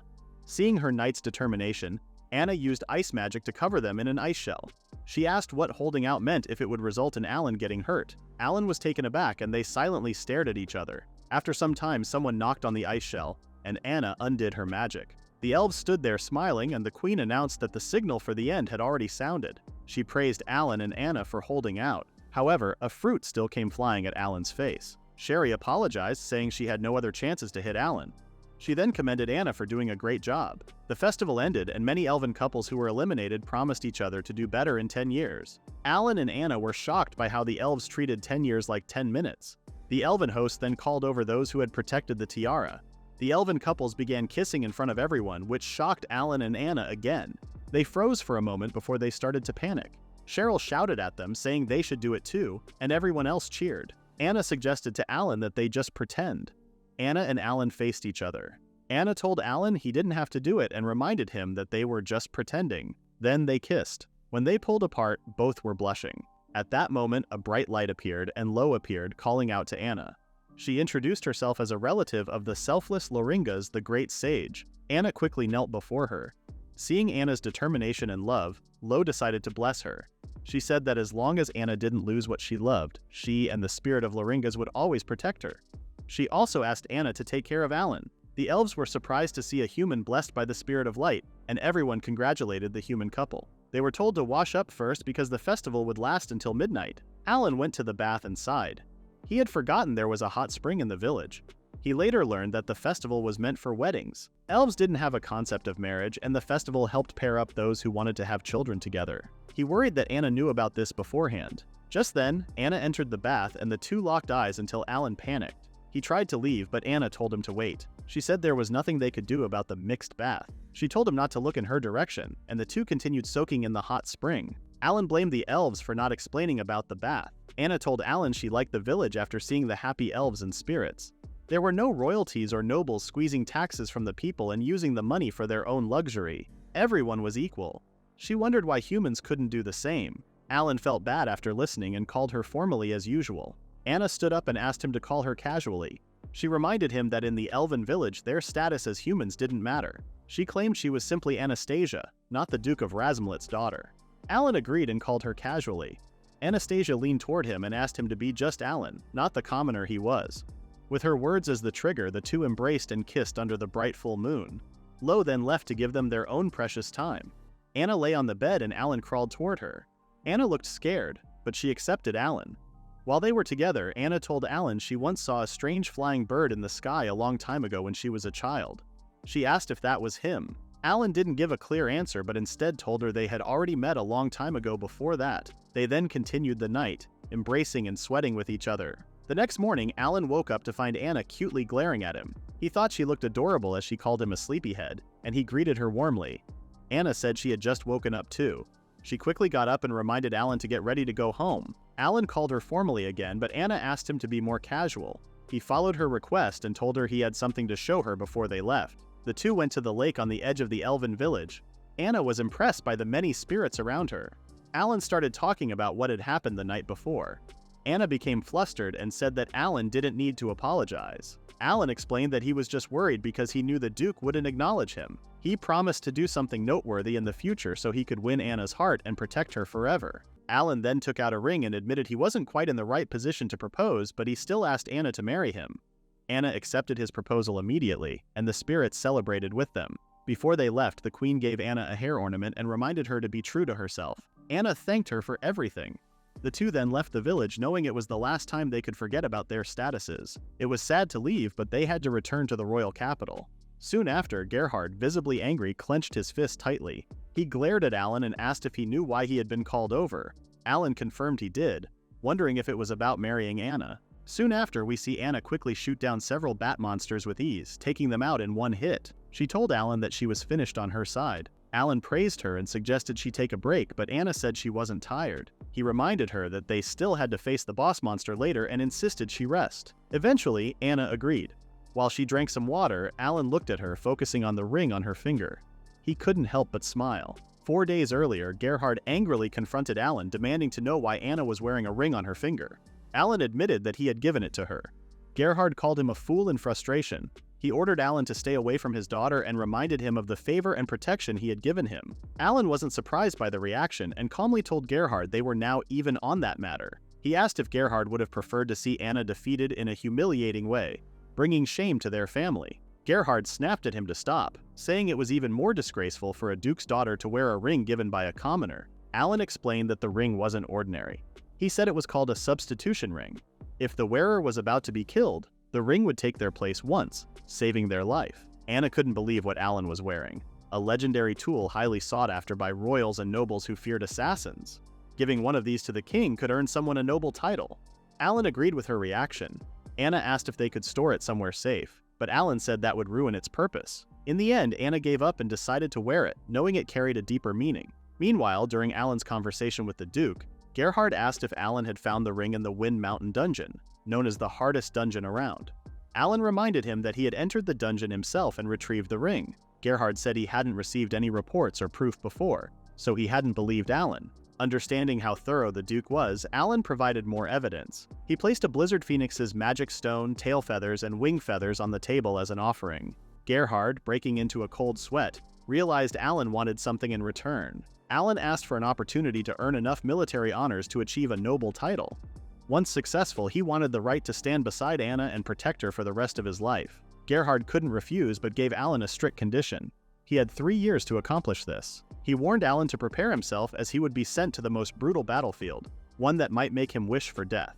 Additionally, Gerhard made it clear that Alan's relationship with Anna could not progress beyond its current state. Feeling the pressure, Alan agreed for now, though he was sweating nervously. Alan tested his rifle against the bat monsters in the dungeon. As always, Anna admired his magic. Alan reminded her that he lacked talent with the sword and didn't have the protection of the sword like she did. Despite being trained, he still couldn't handle a sword properly. Anna reassured him, saying she would be his sword and protect him.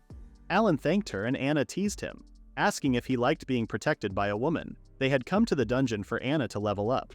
With the country in an unstable state, they couldn't let their guard down. If Anna grew stronger, her duchy would also gain strength. Knowing her personality, Anna would willingly fight on the front lines if needed, so Alan wanted her to have the power to defend herself. Eventually, they reached the boss room and Alan asked if Anna was ready. She prepared her shield to block the Blizzard Phoenix's attacks while Alan planned to shoot the monster down. However, Alan told her to observe the first battle so he could handle it alone. Anna wished him luck. This was also part of Alan's plan. He wanted her to witness the Blizzard Phoenix's defeat by his hands. The two entered the boss room and the Blizzard Phoenix immediately flew upward. Alan told Anna to put up her shield, saying he would take care of the monster quickly. The boss monster then fired shards of ice. Anna raised her shield, bracing for the impacts. Alan also raised his shield and fired at the bird. After a round of burst fire, the Blizzard Phoenix fell to the ground. Alan said it was over, and Anna was surprised by how fast it happened. She was impressed by the bird's size. Alan then went to collect the monster's tail and wing feathers. He offered the bones and meat to Anna, but the princess refused. Alan gave her the magic stone instead and asked her to take it since they had done it together. The third reason Alan had come to the dungeon with Anna was to make her the conqueror of the dungeon. The Duke's family had boasted to the world that they had an adventurer who explored a labyrinth that no one had ever explored before. With Anna by his side, she would also bring honor to her family. On their way back to the entrance, Anna noticed a treasure chest. Alan said the rewards had already been collected. Anna asked what was inside, and Alan rummaged through his magic bag. He casually pulled out a sword. Anna was surprised by the magic bag, but the sword was even more surprising. It was the Sky Knight's sword, a legendary weapon. Anna couldn't believe such a valuable weapon existed and examined it closely. Seeing Anna's interest, Alan decided to give her the sword. He said it would be a birthday gift since last year he had not been in a position to celebrate her birthday. Anna hesitated to accept such a valuable gift. Alan said it was his first gift to someone he had proposed to and asked her to let him give her the best gift. He then took back the sword and promised to give it to her on her birthday. Suddenly, Anna started to fidget and asked if there were any monsters around. Alan confirmed that the monsters had been cleared out. Realizing that it was just the two of them in the dungeon, Anna shyly leaned toward Alan and asked once more if there was no one else around. Alan understood what was Anna up to, and the next moment was a secret between the two of them. Just read the web novel. After several trips through the dungeon, Anna leveled up. Alan reported their progress to the Duke and showed him their spoils. The Duke accepted them and promised to officially register their quest. He also warned Alan again not to touch his daughter. However, the Duke was too late. No one knew that Alan and Anna had already crossed that line, but Alan didn't feel guilty about it. There were 2 days left of summer vacation. Alan and Anna headed to the Valley of the Flying Dragons. Alan planned to introduce Anna to Melissa and Jerome. While flying, Anna held onto Alan tightly and he asked her what was wrong. Anna said she had heard that the Valley of the Flying Dragons was a scary place and wondered if they would be safe. Alan told her not to worry because he knew someone there. Then Alan asked why Anna spoke differently from other noble ladies. Anna wondered if it sounded rude or unpleasant and thought men probably liked women who spoke politely. She teased Alan by whispering his name in his ear while speaking politely. Alan became flustered and their aircraft wobbled. He apologized, surprised by her actions. Anna asked if he didn't like the way she spoke, but Alan assured her he didn't mind. He said he just wanted a relaxed relationship with her and told her to speak however she felt comfortable. Anna agreed. She then reminded Alan that she had once been engaged to the prince. She remembered living with him and training together with a sword. She had also acted on his behalf, handling lazy nights, which made her get used to speaking in a superior way.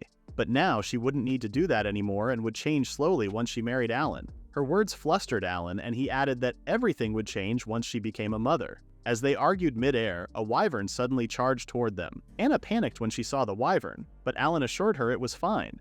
He introduced himself, but the wyvern didn't seem to recognize him. When the wyvern attacked, Alan realized it was new to the valley. Suddenly, a black dragon appeared and stopped the wyvern from attacking Alan and Anna. Jerome, the black dragon, landed and worriedly asked if Alan was all right. After thanking Jerome for saving them, Alan explained to Anna that Jerome had recently evolved into a sky dragon. Anna, breaking into a cold sweat, struggled to believe Alan was friends with such a powerful creature. Before she could process it, Melissa, another dragon, appeared and asked who Anna was. Anna felt overwhelmed by the presence of yet another dragon. Melissa asked about the situation and whether it was time to help Alan. Alan first inquired if any humans had recently attacked the valley. Melissa shared reports from the wyverns about a pink-haired woman in her group who had caused trouble. They were weak and were quickly dealt with. Melissa then asked if Alan needed help, as promised earlier. Alan said there was nothing urgent but requested their support in the future if Anna was ever in danger. Melissa realized Anna was Alan's chosen mate. Alan confirmed this but mentioned that Anna's parents hadn't approved of him yet, and he planned to earn their acceptance. Melissa saw this as a challenge, while Jerome suggested killing Anna's parents to solve the issue. Both Alan and Anna were shocked by Jerome's suggestion. Melissa hit Jerome to stop him, though it was clear Jerome only wanted to help Alan. Alan apologized to Anna and explained that it might just be dragon humor. Melissa took on the responsibility of helping Anna if needed in the future. She memorized Anna's, and Jerome joined in. Embarrassed, Anna overheated and felt flustered. Melissa swore to protect Anna when the time came, and Alan thanked her. Melissa brushed it off as nothing, though she did ask for some meat. Alan casually pulled some from his magic bag, and Anna watched as the dragon happily ate. She remarked that life with Alan was never boring. Jerome tried to ask for his share, but Melissa told him to reflect on his earlier suggestion first. After giving some meat to Jerome, the couple left the valley. Their short vacation had ended, and it was time to return to school. During the summer break, Anna and Alan worked on independent research focused on building a peaceful relationship between adventurers and the country.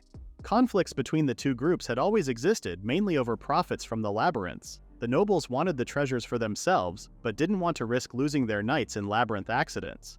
At the same time, they avoided hiring adventurers as they didn't want to take responsibility for them and often found ways to claim part of the profits from the adventurers who risked their lives. Margaret and Melissa helped finalize the research. Margaret shared an example from Altmund, her hometown, where knights and adventurers worked together to hunt orcs, ensuring a stable meat supply. Anna decided to include this as a case study. While Anna was gathering the Adventurers Guild's perspective, Margaret noticed the ring on her finger and asked about it. Isabella assumed it was from Alan, making Anna flustered. Alan felt bad for putting her in an awkward spot. Anna had been wearing the ring and the hair ornament since their visit to the Elven village. Although rumors spread about her at school, she never revealed who gave her the gifts. However, Margaret and Isabella often teased her about it. The fairy hair ornament had caused some problems. Amy kept insisting it belonged to her and demanded it be returned. Anna corrected her, saying it wasn't Amy's property and had been given to her by a noble. Amy argued it was meant to be hers, but Anna firmly refused to hand it over. The prince stepped in, claiming the ornament was originally intended for Amy. Alan could see the prince still blindly believed Amy and thought he was hopeless. Alan decided to step in and explain that the ornament now held special meaning for Anna. The prince angrily told him to stay out of it, insisting the ornament was Amy's. Amy then signaled Leo, who tried to take the ornament from Anna. The moment he touched it, Leo was sent flying through the air. The other students stared in shock as Leo rolled on the ground. Alan quickly checked on Anna to make sure she was okay. Suddenly, the spirit spoke out, furious at Amy and her group for trying to harm Anna, who was beloved by them. Their anger terrified Amy and the boys, and some of them ran away in fear. Amy turned her anger toward Alan, blaming him for ruining everything. She shouted that she was supposed to become the saint in the first place and claimed the country would fall apart without her. She glared at Alan with hatred. Alan calmly made it clear that the hair ornament belonged to Anna. He told Amy to stop living in a fantasy and face reality. He reminded her to look at the living people around her and said there was no such thing as a heroine in the real world. He repeated the same message to the others, saying they were all real people with real lives. Amy broke into a cold sweat and walked away looking shaken. Alan believed his words would make her reflect on her actions and change her ways. However, he would soon realize that he had made a big mistake. During the lunch break, Anna looked uneasy as she walked with Alan. When Alan asked her what was wrong, Anna admitted she had been constantly looking for a place where they could be alone. Alan then suggested going to the labyrinth again, and Anna agreed. Margaret and Isabella saw them and invited them to join for lunch. While everyone was enjoying the meal, the prince suddenly appeared. He handed Anna a letter from his father, the king, and asked her to read it and give her response immediately. After reading the letter, Anna told the prince she would meet the king soon. The prince left, saying he would send a carriage to pick her up the next day. Alan noticed the prince smiling in a way that made him think the prince was planning something. Margaret asked what the letter was about, and Anna explained that she had been summoned by the king. The details were unclear, but Anna assumed she would spend some time at the royal castle. The others found it suspicious, but Anna confirmed that both the wax seal and the imperial seal were authentic. Alan said he would miss her, knowing they would be apart. Anna told him not to exaggerate since she expected to be gone for just a week. Margaret teased them, calling them lovebirds. Alan hadn't expected this lunch to feel so similar to the last one with the group. Meanwhile, Amy watched them from the school building, quietly laughing to herself. She was happy that things were progressing and planned to ensure Anna's experience as a villainess would be unforgettable. As for Alan, now fully discovered as a reincarnator, she intended to make him pay for cheating and ruining the storyline. The next morning, Alan asked if Anna should meet her friends before leaving. Anna explained that the carriage would arrive soon and her friends were busy with classes. She asked Alan to take care of them in her absence. Alan hoped they would see each other in a week. The school announced that Anna was away on official business under the king's orders. However, a week passed, and even after 3 more days, Anna had not returned. Alan suspected something like this might happen. On his way home, he decided to visit the Duke. When Alan arrived, Gerhard angrily asked why he was only noticing the situation now. Gerhard explained that he had heard about it from Sebas and even confirmed the details with the king. He handed Alan a letter and told him to read it. Alan saw it was a royal decree and froze as he read the contents. The king had ordered Anna to marry Gunther Werner, the magician commander of the Est Empire. Gerhard confirmed the seal was genuine but revealed that the king had no memory of summoning Anna. Alan realized that the prince had forged both royal decrees. Gerhard explained that the prince refused to testify, claiming he had done nothing to harm the kingdom. Alan was furious, unable to believe that the foolish prince had effectively sold Anna to an enemy nation. Gerhard then revealed that the Est Empire had declared war on their kingdom. They claimed their peace envoy had been attacked and reported that Anna, the bride, and her escort soldier had been killed. However, Gerhard believed this was only an excuse for the Est Empire to start a war. Alan thought the Duke didn't believe Anna was really dead. Gerhard said he didn't believe it either since there was no proof the carriage had been attacked. It seemed likely that the Empire had kidnapped and imprisoned her. Alan understood what had happened after the prince's foolish actions, and he knew the Duke realized the Empire wanted to start a war. Alan was impressed by how calm the Duke was, even with his own daughter involved. Then Gerhard told Alan to go to the Empire and find his daughter. To do this, he would send him as a volunteer for student mobilization. He reminded Alan that he was an adventurer and told him to officially act as a soldier. He only asked that Alan bring his daughter back. Alan agreed without hesitation. Gerhard said Alan would join the army as an adventurer for the Ramslet family. However, Alan was worried he wouldn't be able to move freely once he entered the military. Gerhard assured him he could fix that and said he was counting on him. Alan understood the Duke's orders. Alan left, not bothered by the heavy rain. He remembered how in the game the Est Empire had massacred civilians. He couldn't believe the prince had sold his former fiancée and even forged a decree. Both the Duke and Alan cursed the foolish prince. The next morning, while Alan gathered information little by little, Margaret and Isabella were worried about Anna. Alan told them that Anna was still in the castle. Margaret then shared how she, Isabella, and some students who opposed the prince had gone to testify about his letter. Isabella asked Alan what had really happened. Alan claimed he didn't know, but Margaret had a feeling it had something to do with the declaration of war. Alan couldn't give them an answer, but he asked them to wait a little longer because Anna would definitely return. Alan stood in the hallway, recalling what Sebas had told him about the time Anna left the royal castle. The gatekeeper said the carriage left through the east gate, and as soon as it left, it sped off. A week later, the remains of the carriage were found, according to a report from the royal capital. Alan doubted the report's truth, thinking it could be a decoy to confuse the purists. Sebas agreed, saying the Duke thought the same. Witnesses said the driver had driven the carriage quickly. Sebas also recalled how strong Anna was and how it would have been hard for 1 or 2 men to kidnap her. Alan then guessed that Anna was taken by another carriage on a different route. He believed Anna should be safe, and Sebas hoped the same. Alan thanked Sebas, calling him Sebastian, but the old man corrected him. It had already been proven through student testimonies that the crown prince sent Anna to the royal castle. However, Alan still couldn't believe the foolish prince went as far as forging a royal decree. The Duke protested to the king, demanding the crown prince step down. He declared that if Anna didn't return, he would refuse to cooperate with the royal family and would leave the capital soon. This was the strongest form of protest a noble could make, but to Alan it seemed like something more. Just then, Amy appeared unexpectedly. She teased Alan, asking if he felt lonely now that her beloved Anastasia was about to marry into the Empire. She also mentioned that bandits had attacked the carriage on the way. Alan assumed Amy had arranged it, but she denied it, saying what happened was fate. She claimed Anastasia had always been the villainess, abandoned by her fiancé, attacked by bandits, and sold off.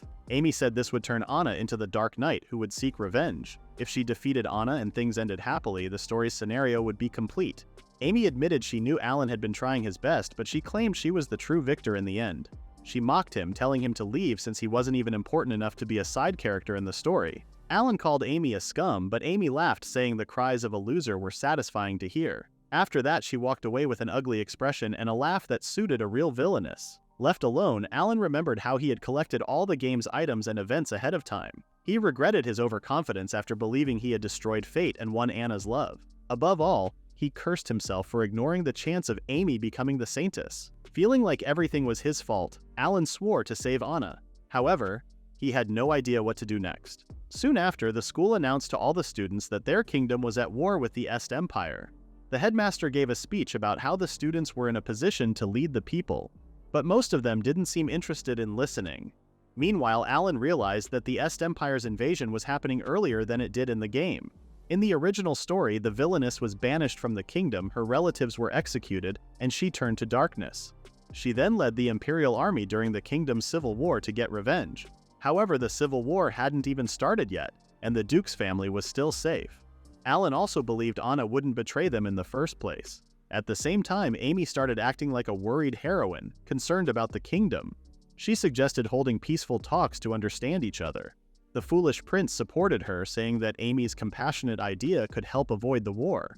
The teachers and students somehow got caught up in their dramatic behavior, cheering for Amy as if she were someone important. However, this was only in Amy's imagination. The teachers agreed peace talks might work, but only if the Est Empire was willing to negotiate. The headmaster warned Amy to stop making comments without permission. Alan hoped this would help her realize that the original story was no longer going as planned. Everything happening now was completely different from what Amy expected. She hadn't planned for the war to start early and called it a mistake. She even blamed Alan for ruining the game. The headmaster then announced that the school would be closing until next spring and told the students to prepare to return home. Amy angrily asked what that meant, but the headmaster ignored her. Instead, he explained that the Knight Commander had something to say about student volunteering. Amy couldn't believe she was being ignored. She was upset because if the school closed, the school festival and other events from the game wouldn't happen. The Knight Commander, Otto, stepped onto the stage and announced that the kingdom needed the students' help to defend against the Est Empire's invasion. He called for volunteers, asking them to show courage and protect their homeland. However, no one responded. Alan was the first to raise his hand, volunteering for the war. Otto noticed him and remembered he was the scholarship student. Otto asked if anyone else would join. The noble students began whispering, surprised that a commoner had volunteered first. After some hesitation, a few noble students raised their hands to volunteer as well. Otto seemed pleased and instructed the group to follow him to the royal palace. Meanwhile, Alan noticed that the princes and even Leonardo, despite their noble status, did not volunteer. This made him question the purpose of being a noble or royalty if they wouldn't take responsibility. Later, Alan put on a military uniform. Otto informed the students that they were assigned as apprentices to provide rear support. He mentioned that they would meet the king soon. While most of the students were excited about meeting the king, Alan felt indifferent, knowing the king was the father of the foolish prince. When the students met the king, he wished them luck as new members of the kingdom's army. Alan realized being stationed in the rear would make it difficult to search for Anna. After the meeting, Otto respectfully led the group to leave, but Alan stood up suddenly and spoke. He introduced himself as an adventurer from the Ramslet dukedom and asked for permission to speak further. Otto tried to reprimand him, but the king stopped him after hearing where Alan was from. Otto then dismissed the other students, instructing them to return to the barracks and wait for further orders. The king said he had heard about Alan's name from the duke. He remembered how Alan defeated his son's group in a duel, and Alan confirmed this. The king also mentioned how the duke often refused to cooperate with the royal family, but he was surprised to see Alan offering his support. Alan explained that he didn't know what the duke thought, but said he came to help the royal family and the king. The king questioned if that was true and asked what Alan wanted to say. Alan requested immediate protection for Anastasia. He also asked for strict punishment for those involved in misusing the royal seal and forging royal decrees. The king's expression grew serious, and he demanded to know what Alan was talking about. Otto warned Alan that speaking disrespectfully to the king would not be allowed, even if he was still a student. Alan quickly knelt and apologized. The king angrily asked if Alan understood the seriousness of bringing up such a topic in front of him. Alan admitted he had overstepped. The king scoffed, assuming the Duke had sent Alan to insult him as usual. Alan responded with a faint smile. The king then tried to dismiss Alan and told him to do well in the rear. However, Alan asked to be sent to the front lines instead as punishment for his disrespect. Otto angrily questioned if Alan understood what he was saying. Since Alan was under the Duke's care, Otto wondered why he wasn't following the Duke's example of refusing to cooperate with the royal family. Alan replied that he volunteered for the country and was fully dedicated to serving the king. Impressed by his words, the king agreed to send Alan to the front lines and ordered him to crush the imperial forces. The king gave orders based on Alan's instructions. He wrote down the plan. Go to the fortress city of Caldacia and take back the Bruzeni region. After that, the king asked Alan what reward he wanted.